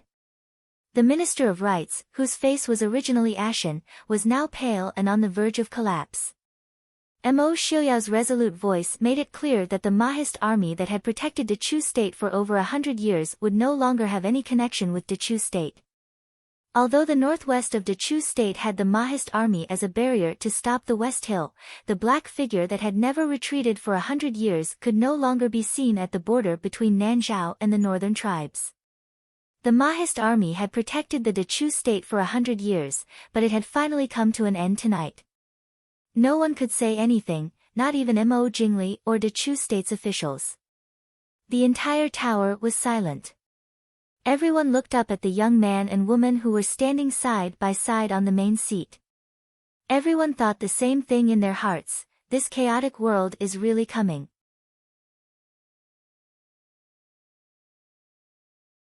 Back then, when Mo Jingqi tried his best to smear the Prince Ding Mansion's reputation, the Prince Ding Mansion did not refute him at all. They had been waiting for this day. The more the people hated and misunderstood the Prince Ding Mansion, the angrier they would be when they learned the truth. Of course, this anger was directed at Mo Jingqi. Mo Xiuyao and Yi Li naturally didn't have any objections. Mo Xiuyao looked at Su Hongyu and said, "We'll have to trouble Mr. Hongyu for this." Su Hongyu was a great scholar whose name was known throughout the world. Leaving this matter to him was naturally twice the result with half the effort. Su Hongyu nodded in agreement. He dismissed the high-ranking officials who had entered the mansion early in the morning, leaving behind only a few of his trusted subordinates and the governor of Ruyang City, Zhou Yu. Although Zhou Yu was still young, although he was not outstanding in handling the government affairs, he still followed the rules and did not make any mistakes. Considering his age and experience, it was already excellent. Furthermore, his strict and serious conduct made Mo Xiuyao and Yi Li very satisfied. "Lord Zhou, have the envoys of Xiling and the northern tribes bid farewell today?" Yi Li asked. Zhou Yu stood up and said respectfully, "Princess, currently, we have not received any letters of farewell from the envoys. However, this morning, Genom of Gojoseon of Xiling, the 7th prince of the northern tribes, and Prince Li of the Chu state all left the city early in the morning, saying that they wanted to enjoy the scenery of the northwest." Yi Li smiled and said, "Let them go. The envoys of the various countries are guests. We must make them feel at home. I hope that Lord Zhou will take care of this. If there are any problems, just send someone to the mansion to report. Of course, if there are people who do not abide by the rules and want to cause trouble in the northwest, Lord Zhou need not be polite. The 2,500 Black Cloud cavalry stationed outside the city will be at your disposal at any time." Speaking of the organization of the Black Cloud cavalry, Yi Li couldn't help but frown. She was used to numbers in the past. This variety of army names made her dizzy. The Black Cloud cavalry had about 50,000 people. They were divided into the Eagle, Lion, and Tiger armies. Each army had about 16 to 17,000 people. Each army was divided into 5 divisions, each division about 3,000 people. The ones stationed near Ruyang were the Eagle Army. Zhou Yu's expression changed. With his age and experience, he had never thought that he would be so trusted by the prince and princess. He hurriedly said, "Prince and princess, please do not worry. This subordinate will not betray the prince and princess's trust." Mo Xiaoyao clearly saw his thoughts. He nodded and said, "I do not like to use people based on experience and age. Earlier, you were able to support the people of Ruyang City. I and Princess have entrusted Ruyang City to you. You only need to worry about the formalities." Zhou Yu suppressed the surging emotions in his heart and respectfully said, "This subordinate accepts the order. This subordinate will leave." Seeing Zhou Yu turn and leave, Su Qingchen smiled and said, "Prince has managed his subordinates well. No wonder the Mahist army is so united." Mo Xiaoyao smiled and said, "Young Master Qingchen is too polite. I's subordinates are all rough people. To be honest, I don't have many civil officials. At the time, I had no choice but to bring up Zhou Yu. Fortunately, he is diligent and strict. He is not bad. In the future, I will have to trouble young Master Qingchen and the 2 sirs." Su Qingchen raised an eyebrow. His smile was light and calm. "Prince trusts the Su family." Mo Xiaoyao raised an eyebrow and said, "If he doesn't trust one, why is he doing this? Also, if even the Su family doesn't trust one, who else can? You can't expect I to do everything personally, right? These people in the Mahist army, it's not a problem to have them lead troops to fight, but to have them handle government affairs is more difficult than taking their lives."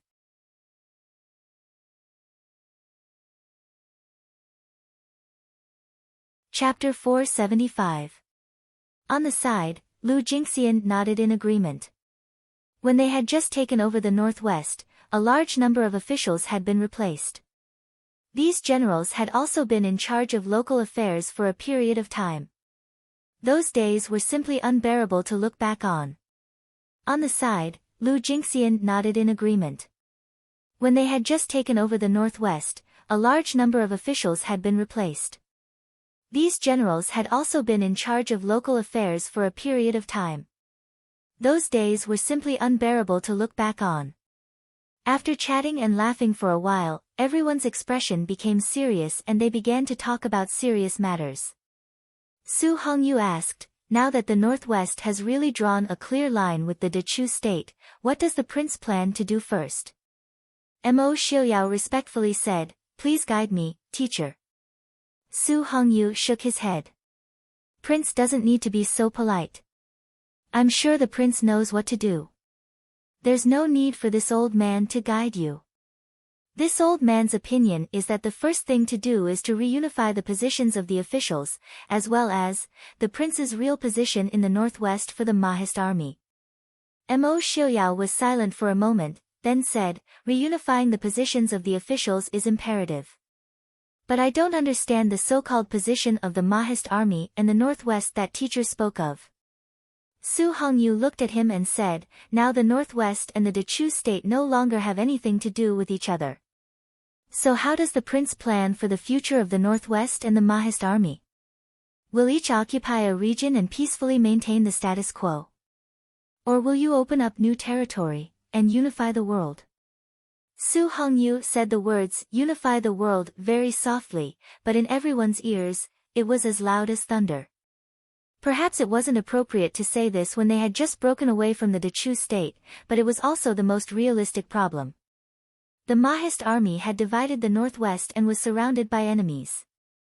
If Mo Xiaoyao didn't have the ambition to open up new territory, then the northwest would one day have to choose a powerful country to rely on. If that was the case, it would be the same as walking down the same path as the Prince Ding mansion, or even worse than before.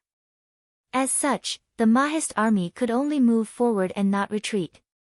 Moving forward, expanding the territory and unifying the world, this was the aspiration of the previous kings and generals of the Mahist army. However, due to the restraints of the royal family for many years, they always failed at the last minute. But at the same time, if Mo Xiuyao were to establish himself as emperor, no matter how many reasons he had, he would definitely be labeled as a traitor in the eyes of the world. The Prince Ding mansion had a grudge with the current emperor and the previous emperor for killing his father and brother. Why would they say anything when they broke off relations with the Dechu state? However, if they were to destroy the Dechu state, then they would inevitably be branded as traitors. Su Hongyu calmly looked at Mo Xiuyao. This young Prince Ding had experienced countless hardships, but at the same time, he also carried the glory and reputation of the Ding king's residence for nearly 100 years. Could he bear this kind of infamy and consequences? Mo Xiuyao suddenly let out a low laugh, looking at Su Hongyu with calm and determined eyes. Mo Xiuyao calmly smiled and said, "Mr. Hongyu, there is no need to test I. Since I can break off relations with the Dechu state, why should I not give up such a trivial reputation? The grudge of killing my father and brother, I will definitely get it back from Mo Xiuyao." Su Hongyu was silent for a moment, then stood and cupped his hands to Mo Xiuyao. "Prince, please give your orders." Mo Xiuyao was silent for a moment, then opened his mouth and said, "Change Ruyang City to Li City, and set the era name forever." Everyone was startled. Feng Zhiyao reminded, "Prince, the country name." Mo Xiuyao glanced at him and raised his brows with a smile. "Who said I want to set the country name?" Everyone was silent. What did it mean to change the era name but not the country name? Su Qingchen, who was sitting on the side and listening, raised his head and asked, "Prince, you mean to temporarily not ascend the throne?" Mo Xiuyao carelessly waved his hand and said, "The northwest is just a small piece of land. Calling myself an emperor is just for my own amusement. Why should I do this for the so-called title of emperor? Under I's rule, if I say I am the king, then I am the king. If I say I am the emperor, then I am the emperor." Everyone understood. This era name was just to distinguish it from the Dechu state's era. Without an emperor, there would naturally be no country name. Seeing that everyone was still hesitant, Mo Xiuyao smiled and said, "Even if I want to establish a country, I can't be so shabby, right?" The coronation ceremony was not cheap. Where is the imperial palace? Where is the imperial city? In such a small piece of land like the Northwest, I can't afford to hold a coronation ceremony. Everyone, just make do and save some money. Could it be that he wanted to learn from those idiots who dreamed of becoming emperors and casually occupy a small city to establish a country? If he couldn't unify the world, how could he, Mo Xiuyao, have the nerve to call himself an emperor?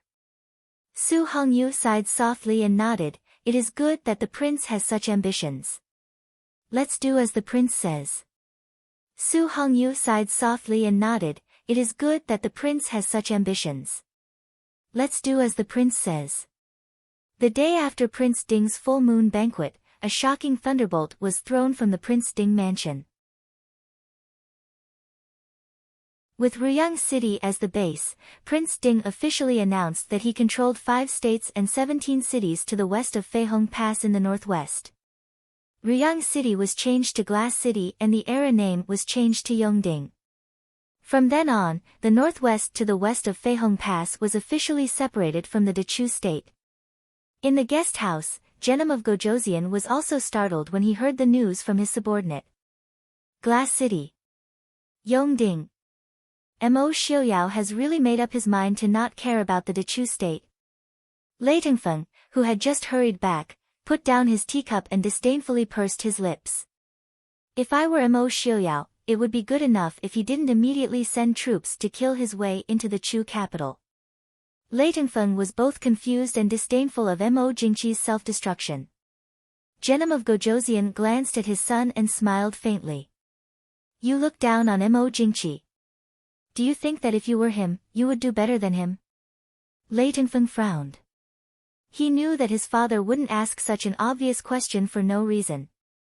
Genom of Gojoseon also didn't really want his answer. He sighed softly and smiled. With subordinates like the Ding King residents, it isn't easy for any emperor. Mo Jingqi himself is a person with lofty ambitions, but he also knows that his abilities are mediocre. It would be strange if he didn't go crazy. Lei Tengfeng frowned. Mo Jingqi, as the emperor, is framing the Mahist army for his own selfishness still, right? Genom of Gojoseon smiled and shook his head. It's fine if you say it's right, but it's also not wrong if you say it's wrong. In Mo Jingqi's eyes, the Ding King residence is much more terrifying than the northern tribes and Xiling. If we want to invade the Dechu state, we will have to go through years of bitter battles. Right now, other than Nanzhao, the three countries are actually not that far apart in strength. But the Prince Ding mansion is different. Take Mo Lufang for example. With his prestige, as long as he revealed the slightest intention of becoming the emperor, do you believe that countless people would immediately rush forward to worship him as the emperor? This kind of person can take over the entire Dechu state without shedding a drop of blood.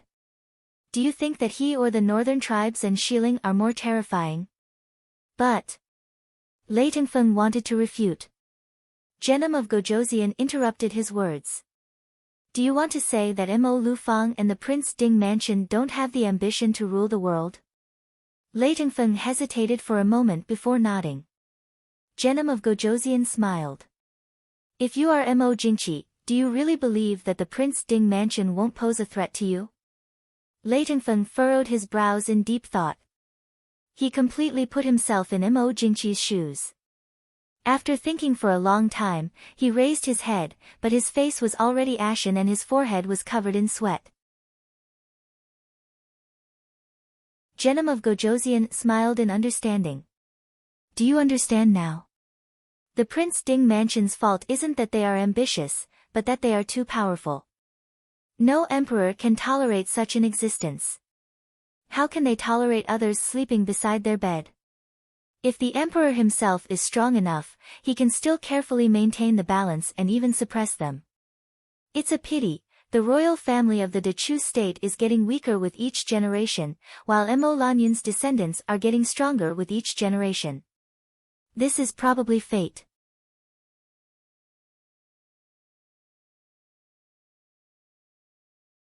Chapter 476. Lei Tengfeng bowed his head and said, "Thank you, Father, for your guidance." This child's thinking was too simple. Genom of Gojoseon sighed softly and said, "You are still young." Even so, he still felt some regret. Tengfeng and Mo Xiuyao were about the same age, but in terms of ability and influence, he was far inferior to Mo Xiuyao. It wasn't that his son wasn't outstanding enough, but that Mo Xiuyao was too outstanding. Father, Mo Xiuyao's actions. Lei Tengfeng frowned and said, Mo Xiuyao doesn't seem to have any intention of ascending the throne. Genom of Gojoseon nodded and said, if he had intended to ascend the throne, we wouldn't have come to Prince Ding's 1-month birthday banquet, but directly to the coronation ceremony. This is where Mo Xiuyao is smart. Just watch, after the news from Ruyang City spreads, the entire Dechu state will immediately lean toward the Prince Ding mansion. But if Mo Xiuyao were to ascend the throne at this time, it would be very different. In many things, going too far is as bad as not going far enough. This also shows that Mo Xiuyao is not only outstanding in ability, but also has enough patience. In this world, not everyone can withstand the temptation of the throne. Lei Tengfeng was silent. In the history books, there were countless people who claimed to be kings after occupying a small piece of land. Later generations would only find it comical and laughable. But if one was really among them, how many people could withstand the doubts of the throne? Lei Tengfeng knew in his heart that at least he couldn't. Should we take this opportunity to send troops? Genom of Gojoseon raised his hand and said, send orders back to the border of Xiling. The entire army is to retreat 30 li. Lei Tengfeng didn't understand. Father. Genom of Gojoseon said in a low voice, let's negotiate with Mo Xiuyao. Lei Tengfeng frowned. Mo Xiuyao's actions will definitely infuriate Mo Jingqi. Once Mo Jingqi sends his troops to the northwest, we will take advantage of the situation to invade. Why would father want to negotiate with Mo Xiaoyao? Genom of Gojoseon sneered disdainfully. Do you think Mo Xiaoyao really dares to touch Mo Xiaoyao? If he had the guts, he wouldn't have waited until today. So what if Mo Xiaoyao didn't have that era name before? It was a fact that the Mahist army had occupied the northwest. Mo Jingqi had no lack of reason to send troops to suppress them, but did he dare to? At most, Mo Xiaoyao would only send a few troops for show. For the time being, Mo Xiaoyao wouldn't bother with him. When the time comes, the Mahist army will turn around and target us. Lei Tengfeng said, our West Hill isn't afraid of the Mahist army. Genom of Gojoseon smiled. That's right. We aren't afraid of the Mahist army. No matter how powerful the Mahist army is, they won't be able to wipe out the West Hill with just the strength of the Northwest.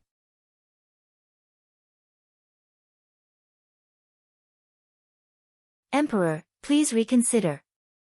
There were at least 400,000 Mahist army in the Northwest. Although the military strength of the Dechu state was several times that of the Mahist army, there were only a few who could really compete with the Mahist army. If they wanted to conquer the Northwest, the Dechu state had to be prepared to gamble with the whole country. But no matter how they looked at it, it was obviously not worth it. How could Mo Jingqi not know this? It was because he understood this that he was even angrier. Get out! Get out! Mo Jingqi roared angrily. He grabbed something on the table and threw it over. Prime Minister Lu was old. Although the flying inkstone didn't hit him, he was still shocked. Taking a look at Mo Jingqi, who was supporting himself on the table with an angry face, Prime Minister Lu's eyes darkened. He quickly stepped out. In the Prince Ding mansion, Yili took the letter from Zhuo Jing and raised her eyebrows. The letter was sent by Tan Jiji. Naturally, it was to remind Yili that it was time to release Xu Manlin, who had been imprisoned by them for a long time. Although Shen Yang and Dr. Lin had verified that the biluo flower they brought back from the Chu capital was real, Yili still didn't care about Xu Manlin and didn't release her before the medicine was developed. Zhuo Jing asked, Princess, should we reply? Yili folded the letter with a smile and put it back. She said with a smile, tell Tan Jiji that it's not that I don't want to release her, but that Princess Anxi of Nanzhao is now a guest in Li City. If she knows that the saint of Nanjiang is here, it won't be good. Tell him to wait a few more days. As soon as Princess Anxi leaves the northwest, I will release her immediately. Tell him to rest assured that we haven't mistreated Xu Manlin in the past few months. Zhuo Jing nodded. He thought for a while and asked, these days, various forces have been secretly running around in the northwest. Even the prince's mansion can't stay still. Should we release the news about the Imperial Jade Seal? Yili nodded in agreement and said with a smile, otherwise, why would I see Tan Jiji in the northwest? Let's spread the news about Tan Jiji's identity and the whereabouts of the Imperial Jade Seal. Also, he came to the northwest to get the Imperial Jade Seal and the treasure. Since he released the news himself, let him enjoy it now. Zhuo Jing said with a smile, Princess is wise. As long as he thought of Tan Jiji being chased by various forces, Zhuo Jing couldn't help but be in a good mood. It was easy to feel happy when others were unlucky.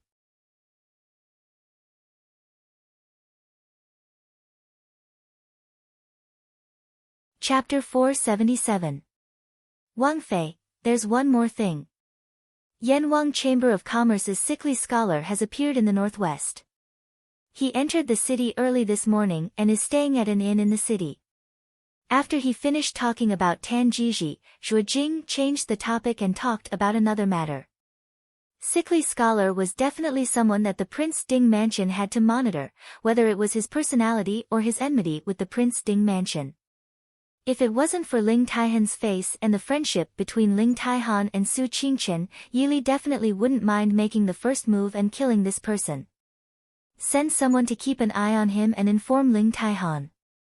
If he dares to do anything he shouldn't do in Li City, don't blame me for not giving face to the head of the Yanwang Chamber. Zhuo Jing acknowledged and retreated. Yili frowned as she thought about it. It had been more than half a month since the blue sky flower was brought back from the Chu capital. Shenyang and Dr. Lin had been studying it behind closed doors every day, and she didn't know when they would receive it. Although she usually couldn't see anything wrong with Mo Xiaoyao, Yili still understood that with such a poisonous poison and old injury in his body, Mo Xiaoyao definitely wouldn't be comfortable. After thinking about it, Yili got up and walked towards the courtyard where Shenyang and Dr. Lin were staying. As soon as she entered, she heard Shenyang and Dr. Lin quarreling non-stop. Shenyang usually acted like a famous scholar. Even if his mouth was a bit poisonous, he rarely quarreled with others without any grace. Dr. Lin's personality was strange, but after interacting with him for a few months, Yili had never seen him like this. He was just about to roll up his sleeves and fight with someone. Stepping into the courtyard, Yili smiled and said, "Mr. Shen, Master, what's wrong with the two of you?" Shenyang snorted and raised his chin proudly. This genius doctor doesn't want to lower himself to the same level as a country bumpkin. Dr. Lin didn't hold back and looked at him with disdain. It's a country bumpkin who doesn't want to lower himself to your level. How dare you call yourself a genius doctor when you're so rigid? You've killed many people over the years, right? Shenyang was furious. He jumped up and said angrily, "Old man Lin. Don't take advantage of your seniority to think that I don't dare to beat you up. You actually dare to slander this old man's medical ethics." Dr. Lin sneered, "Do you think I'm afraid of you? Did the diarrhea yesterday feel good?" Yili couldn't help but cover her face and groan. As the saying goes, a mountain can't accommodate two tigers. This courtyard obviously couldn't accommodate two godly doctors.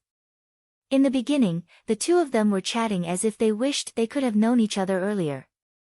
How did they end up drugging each other in just a few months? She hurriedly held back the two men who were about to fight. "Mr. Shen, be gentlemanly. Master, don't be angry, don't be angry. We can talk this out." Dr. Lin snorted and squinted at Shenyang. "For the sake of Princess Ding, this old man won't argue with you." Shenyang snorted even louder than him. He waved his hand and smoothed his sleeves. Recovering his scholarly demeanor, he asked, "How does Wang Fei have the time to come here?" Yili was speechless. "If I didn't come, would you have killed each other?" In reality, Yili was worrying too much. In the recent days, the two of them had frequently disagreed. The servants in the courtyard were used to it. When they saw them quarrel, they would immediately hide far away to avoid being caught in the crossfire. Even so, they didn't see anyone kill the other. The three of them sat down. Shenyang looked at Yili and said, "This old man understands why Wang Fei has come." Yili nodded with a faint smile and said, "Then Mr. Shen and Master must have made some progress." Shenyang and Dr. Lin looked at each other and then talked. The reason they quarreled every day was because they had made some progress. But the two of them couldn't agree and neither could convince the other. The ancient recipe for the bailuo flower had been lost for almost 1,000 years and the recipe was extremely complicated. There were many places that were written that were wrong. If one place was wrong, the consequences would be unthinkable. Hearing Shenyang's words, Yili was silent for a moment. She also understood that nothing could be solved so easily. Much less an ancient recipe that had been lost for thousands of years. But the bailuo flower wasn't a medicinal ingredient that could be found anywhere and it wasn't allowed to be tested. What is Mr. Shen and Master's opinion? Hiding the disappointment that flashed through her heart, Yili asked. Shenyang looked admiringly at Yili and said, "A more conservative method. Using the bailuo flower as medicine can temporarily suppress the fire and cold poisons in the prince's body. It can guarantee the prince's safety for many years." Yili shook her head and rejected Shenyang's method. Anyone with eyes could see that the future days wouldn't be peaceful. If something happened to Mo Xiaoyao's body, then it would be better to let the Mahist army and the people of the Prince Ding mansion die. Also, where in the world could they find a second bailuo flower? After thinking for a long time, Yi said, the prince's body is fine for now. Please continue your research. In reality, the two of them also didn't think the conservative method was good, but they didn't dare to take Mo Xiaoyao's life as a joke. Hearing Yi say this, they naturally agreed. Leaving Xin Yang's courtyard, Yi mood was a bit gloomy.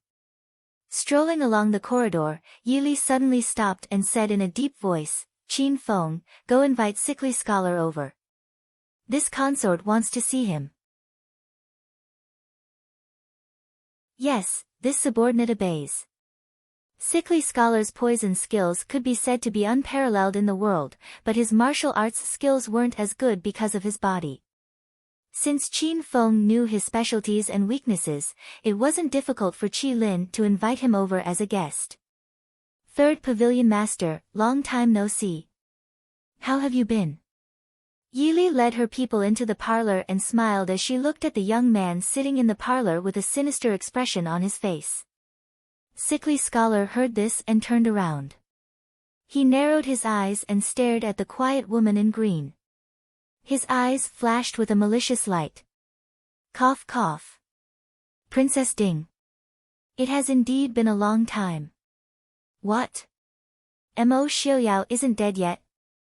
Yi wasn't angry and smiled, Third Pavilion Master, thank you for your concern. The prince is fine. Otherwise, why would Pavilion Master go through so much trouble to come to Glass City from Xiling? Sickly scholar stared at her coldly and said, the Bailuo flower is in your hands? Back then, for the location of the Bailuo flower, he and Yi had a lot of battles of wits and courage. He didn't expect that in the end, the item would fall into Yi hands first. Yi lowered her eyes and said indifferently, Mo Jingqi or Tan Jiji told you? Sickly scholar raised his eyebrows. Yi smiled faintly. When Feng San came back from the capital, he told me that he was being chased by people from the Yanwang Chamber of Commerce. This consort guessed that it wouldn't be long before I meet Third Pavilion Master. However, Yi changed the topic and her calm eyes were tinged with a trace of coldness. Third Pavilion Master dared to come to my Glass City alone. Do you not care about this consort and the Prince Ding mansion, or do you think that this consort wouldn't dare to touch you because of Pavilion Master Ling? When Ling Taihan was mentioned, sickly scholar's expression turned ugly. He sneered, this young master doesn't need you to care about big brother's face. Didn't Princess Ding invite this young master here to make a request of me? I heard that godly Dr. Shenyang lives in the Prince Ding mansion all year round. How is it? Has he figured out the prescription for the Bailuo flower? Yi lips curled into a faint smile as she nodded and admitted, Third Pavilion Master is right. This consort did invite Third Pavilion Master here because of the Bailuo flower's prescription. Sickly scholar's malicious face squeezed out a malicious smile, don't even think about it. You want me to save Mo Xiaoyao? Stop dreaming. When this young master has mastered the Bailuo Huang Quan, I will invite Mo Xiaoyao to have a taste.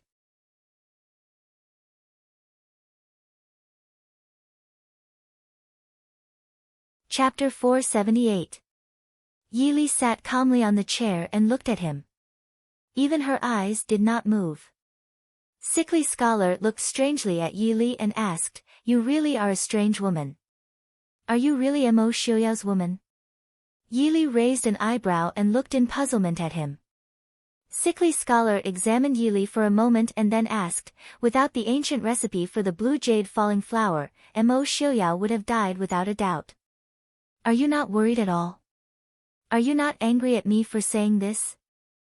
Ah. I remember now. You also heard me say this in Nanjiang. At that time, you did not show any traces. Even Mo Xiaoyao himself is not as calm as you. Hearing this, Yi grimaced inside. How could she be calm? She was pretending that she had no choice but to be calm. In reality, she really wanted to teach the person in front of her a lesson right now. But she could not. Sickly scholar examined Yi.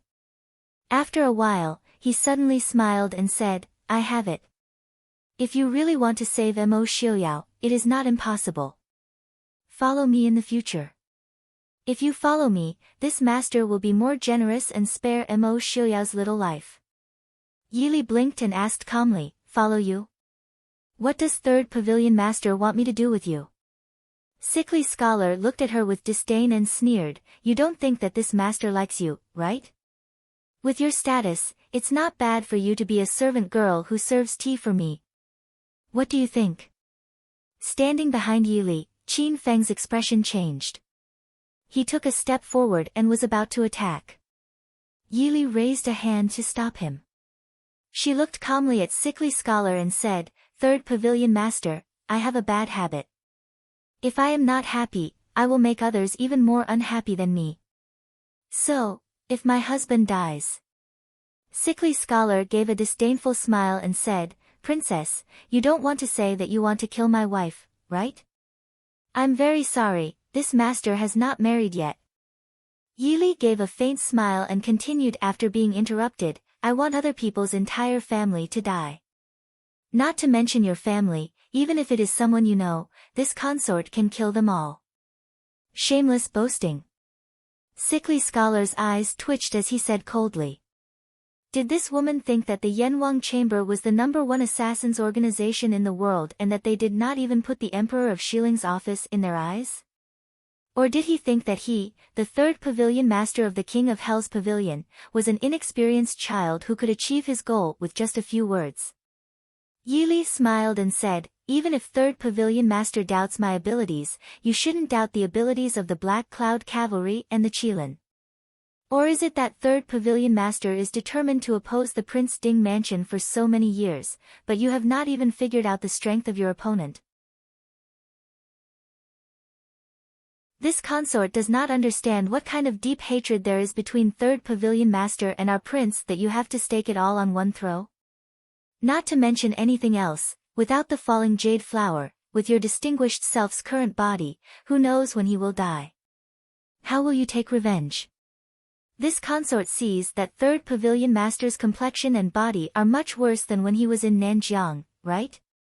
When the time comes, will it be our prince's poison or third pavilion master's illness that acts up first? Sickly Scholar's expression was twisted as he glared at Yili with a face full of resentment. His life had been full of misfortune since he was young, causing his personality to become twisted, and he would seek revenge for the smallest grievance.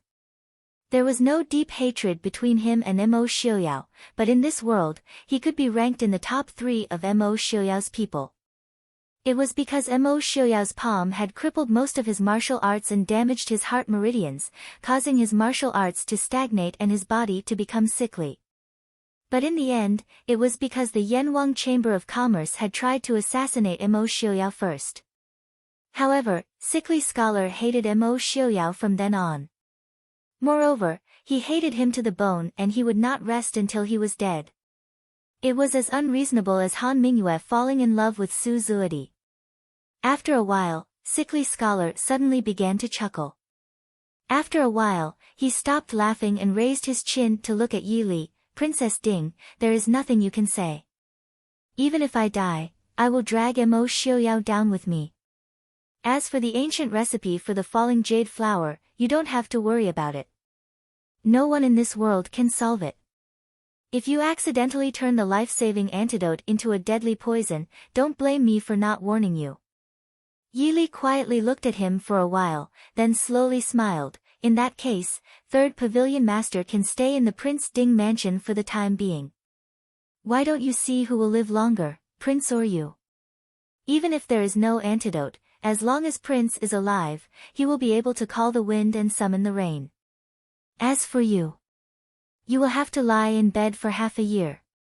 Other than playing with some useless poisons, you're just a useless piece of trash hiding under Pavilion Master Ling's protection. Yi Li's voice was soft and slow. Even her face had a gentle and refined smile. However, the words that came out of her mouth were like sharp blades that stabbed into Sickly Scholar's heart without hesitation. Sickly Scholar's eyes suddenly widened. He stared at Yi Li with an indescribably terrifying expression. He suddenly stood up and threw himself at Yi Li. Bitch! You're speaking nonsense. However, he didn't even have the chance to touch Yi Li. A fierce palm wind knocked him out and threw him into a chair to the side. Before he could recover, a cold and harsh voice came from the door. "Sickly scholar. I think you don't want to be sickly scholar, you want to be a dead scholar." The tall man who appeared at the door was dressed in a purple brocade robe with cloud patterns. His white hair was casually tied up. He unconsciously exuded an aura and majesty that surpassed all living beings. Who else could it be but Mo Xiuyao? Sickly scholar was sent flying into a chair by this sudden attack. He immediately spat out a mouthful of blood. It was clear that his injuries were not light. However, everyone present knew that Mo Xiuyao had definitely held back. Otherwise, with Mo Xiuyao's strength that could cripple most of Sickly Scholar's martial arts and almost break his heart, there was no way that Sickly Scholar would still be breathing after this attack. Mo Xiuyao stepped into the reception pavilion with a murderous aura. His eyes seemed to freeze over as he stared at Sickly Scholar. Mo Xiuyao was filled with killing intent towards Sickly Scholar. Sickly Scholar didn't feel the slightest bit of gratitude towards Mo Xiuyao's mercy. He propped himself up and glared at Mo Xiuyao with eyes that were about to pop out of their sockets. His gaze was so venomous that it seemed like he couldn't wait to tear the person in front of him to shreds. Although Yili couldn't understand, she couldn't help but admit that there were such people in this world. Even if you accidentally offended them a little, they would hate you so much that they wanted to exterminate your entire family. Sickly Scholar was clearly such a person. Thinking of this, Yili couldn't help but frown slightly. Only Sickly Scholar knew the complete prescription for the falling jade flower. If he really wanted Mo Xiuyao to die, even if it meant that he would rather die together with Mo Xiuyao, then things wouldn't be easy to handle. Mo Xiuyao sat down beside Yili. Looking at Yili's frowning appearance, he reached out and lifted her chin to face him. His hand lightly stroked her willowy eyebrows as he said softly, "Don't worry." Knowing that Mo Xiuyao didn't want her to worry, Yili smiled slightly and nodded. The warmth and harmony between the two of them pierced Sickly Scholar's eyes. He laughed coldly and said in a shrill voice, "Mo Xiuyao, your body won't be able to hold on for more than a few months, right? Ha! I think it's better if you let your woman worry a little more, cough cough. When you die, their lives won't be easy."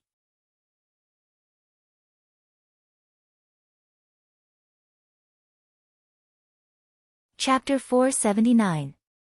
Third brother, shut up. Before Mo Xiuyao could fly into a rage, a tall and straight voice came from the door, walking in with a majestic gait. It was the great pavilion lord of the Yanwang chamber, one of the four great experts, Ling Taihan, whom Yili had met once in Nanjiang. Although Sickly Scholar was arrogant and unruly, he was extremely respectful towards this sworn brother of his. If it was anyone else who had been told to shut up, they would have probably thrown a handful of poisonous sand at him. However, because the person who had come was Ling Taihan, Sickly Scholar obediently swallowed his words even though his expression was gloomy. Ling Taihan first nodded towards Mo Xiuyao and Yili before walking over to Sickly Scholar's side and taking his pulse. After discovering that the injury wasn't serious, he let out a sigh of relief and cupped his hands towards Mo Xiuyao, many thanks to Prince Ding for being lenient. Yili sat beside Mo Xiuyao and carefully observed this world-famous Yanwang chamber lord. Last time in Nanjiang, time was tight and the two of them only exchanged a few words. They didn't have time to observe each other. Ling Taihan was only 35 or 36 years old this year. Because of his exquisite internal strength, he didn't seem to have reached the age of 30. However, his bearing was calm and his actions inadvertently revealed a heroic aura that made people understand that he was indeed a mature middle-aged man. At this point, it could be said that Yili had seen the four great experts of the world. Without mentioning the oldest, Genom of Gojoseon, in Yili's opinion, Genom of Gojoseon was more like a politician and general than a peerless expert. Perhaps it was because of this state of mind that Genom of Gojoseon's martial arts cultivation had been stagnant all these years. Therefore, even though he was older than Mo Xiuyao and the others by a generation, he was still as famous as them. As for the other expert, Mu Qingsong, his age seemed to be about the same as Ling Taihan's. However, Mu Qingsong was trained to be more like a silent killing machine. He hid in the darkness where no one could see him and consumed his life year after year. Therefore, even though Mu Qingsong's age might not be as old as Ling Taihan, he seemed especially pale and powerless. If the two of them stood together, it would be hard to believe that they were both high-spirited and arrogant in the Jianghu. Of the four great experts, the one that Yi Li was most familiar with was naturally Mo Xiuyao. Even now, Yi Li was not sure how high Mo Xiuyao's martial arts were. However, his reputation as a heavenly genius was undeniable. Mo Xiuwen, Mo Xiuyao's elder brother, was a scholarly general. Although Mo Lufang was both a scholar and a martial artist, he was only at the level of an ordinary expert. The reason why he was able to beat Genom of Gojoseon to the point that he could not retaliate was because he relied on strategizing and strategizing. Yi Li even suspected that Genom of Gojoseon's martial arts was so high that he was preparing to assassinate Mo Lufang. However, Mo Xiuyao was an exception. When he obtained the title of one of the four great experts, he was only 14 years old. Although he was ranked last, everyone in the world knew that he had just started. Compared to Genom of Gojoseon at his peak, Ling Taihan and Mu Qingsong who were about to step into their peak, Mo Xiuyao could not even be considered to have just started. Such a heavenly genius, it was said that Ling Taihan once said in public that in at most 7 years, Mo Xiuyao would be unrivaled in the world. Unfortunately, the world was unpredictable.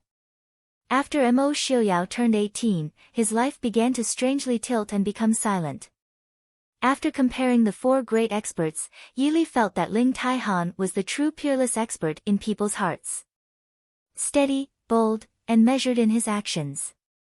He was more like the righteous Wulin Alliance head of Jianghu and not the assassin leader of the Yanwang Chamber of Commerce who killed people like scything flax. Third brother's health is not good. Can I ask someone to find a doctor first? Ling Taihan glanced at his fierce and unruly adopted brother who could not speak due to his presence. He felt that leaving him here was not a good place to talk, so he asked Mo Xiuyao. Mo Xiuyao lowered his head and looked at Yi Li questioningly. Li Li was the one who invited him, so she naturally had the final say. Yi Li smiled and said, "Of course you can. There are 2 godly doctors in the Prince Ding mansion. If Pavilion Master Ling doesn't mind, you can send 3rd Pavilion Master over." Ling Taihan thanked her and shouted outside. Immediately, 2 young men came in to await his orders. Ling Taihan said, "Take 3rd Pavilion Master to see a doctor. If he escapes, do as you see fit." The 2 young men's expressions were solemn. They naturally understood the Pavilion Master's intentions. The Yanwang Chamber of Commerce's punishments were not for show. Just as the 2 of them were about to ask Sickly Scholar to leave, Sickly Scholar's eyes flashed and he coldly said, "Scram." "Third brother." Ling Taihan's expression sank. He looked unhappily at Sickly Scholar's sallow and slightly pale face. Sickly Scholar also knew that his adopted brother was truly angry. However, he had just been hit by Mo Xiuyao and was not lightly injured. Now that he was being suppressed by Ling Taihan, he was filled with anger and frustration that he had no way to vent. He was born with a leftist personality. After being suppressed by Ling Taihan, he did not even care about his older brother, whom he had respected since he was young. He sneered at Ling Taihan and roared, "You don't need to worry about my life or death. Didn't you dislike me for causing trouble? Wouldn't it be better if I died?" Hearing this, Ling Taihan's expression sank. Before he could react, a black shadow flew in from outside. Before the person could stand still, there was a "pa" sound and a heavy slap landed on Sickly Scholar's face. Sickly Scholar's arrogant glare towards Ling Taihan was immediately slapped to the side. "Impudent! Why haven't you apologized to your older brother yet?" The person's voice was clear but slightly cold. She was dressed in black and her slender figure appeared even more graceful. It was a beautiful woman in her 20s with a face as cold as ice. Yi Li slightly knit her brows. She had an idea of the woman's identity. Yanwang Chamber's second chamber master, Leng Luyue, who was known as Yu Luo Sha in the early years. Leng Liuyue's qinggong and hidden weapons were unparalleled in the early years of Jianghu. To be able to charge into the palace alone, it seemed that her qinggong was not bad. She waved her hand and dismissed the guards who had followed Leng Luyue. After being slapped in the face in front of everyone, the expression on sickly scholar's face suddenly changed. The regret that had flashed across his face disappeared without a trace. He gritted his teeth and refused to look at Leng Luyue. Of course, he would not apologize to Ling Taihan. Ling Taihan did not care about this. He let out a sigh of relief at Leng Liuyue's arrival and said, "Luyue, take Sandy to see a doctor. Don't let him run around." Leng Luyue nodded. She turned to Mo Xiaoyao and Yi Li and said, "I was anxious, please forgive me." Yi Li smiled faintly and said, "Second chamber master's qinggong is extraordinary, this Fei admires it. But in the future, if chamber master comes again, it is better to go through the front door. The arrows of the Prince Ding mansion will not always leave the bow." Leng Luyue was stunned. She looked at the smiling Yi Li and nodded her head, saying, "Thank you for the reminder." Then she turned to Sickly Scholar and said, "Come with me."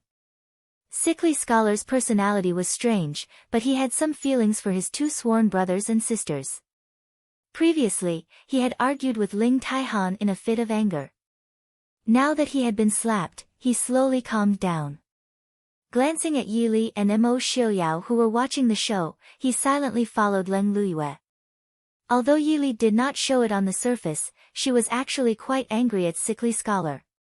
If it was not for the fact that Sickly Scholar had the Yanwang Chamber of Commerce and Ling Taihan behind him, Yi Li really would have tortured him.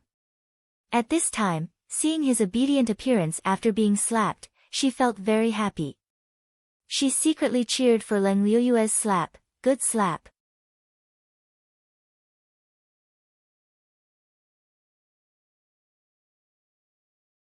Chapter 480. Without Sickly Scholar ruining the mood, the atmosphere in the parlor immediately became much better. Ling Taihan looked apologetically at Yi Li and Mo Xiaoyao and cupped his hands. "Third brother is ignorant and has offended you. I hope you can forgive him. Pavilion Master, there's no need to worry. The reason we're keeping your younger brother alive isn't entirely because of Pavilion Master Ling's face," Yi Li said with a smile. Ling Taihan naturally understood Yi Li's pride. Of course, they had to give face to the Yanwang Chamber, but the Prince Ding mansion definitely wouldn't be afraid of the Yanwang Chamber. The most important thing was that Sickly Scholar had the complete ancient recipe for the falling sky flower. Ling Taihan smiled bitterly and helplessly. To be honest, this humble one came to the northwest for this matter as well.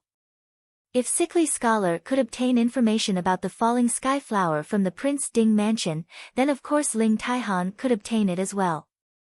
However, Ling Taihan was different from Sickly Scholar. He didn't hate Mo Xiaoyao, and had no enmity with Mo Xiaoyao, nor did he have any interest in Mo Xiaoyao.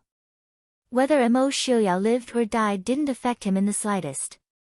If Mo Xiaoyao really did die at an untimely age, then perhaps he would sigh and say that the heavens were jealous of geniuses. Since both sides needed the falling sky flower to save their lives, and the Prince Ding mansion had the medicinal ingredients, and the Yanwang Chamber had the ancient recipe, why not take a step back and achieve a win-win situation? Compared to his adopted brother's life and health, his adopted brother's inexplicable hatred was even more insignificant in Ling Taihan's eyes. Yi Li raised her eyebrows and asked, "Does Pavilion Master Ling have the recipe as well?"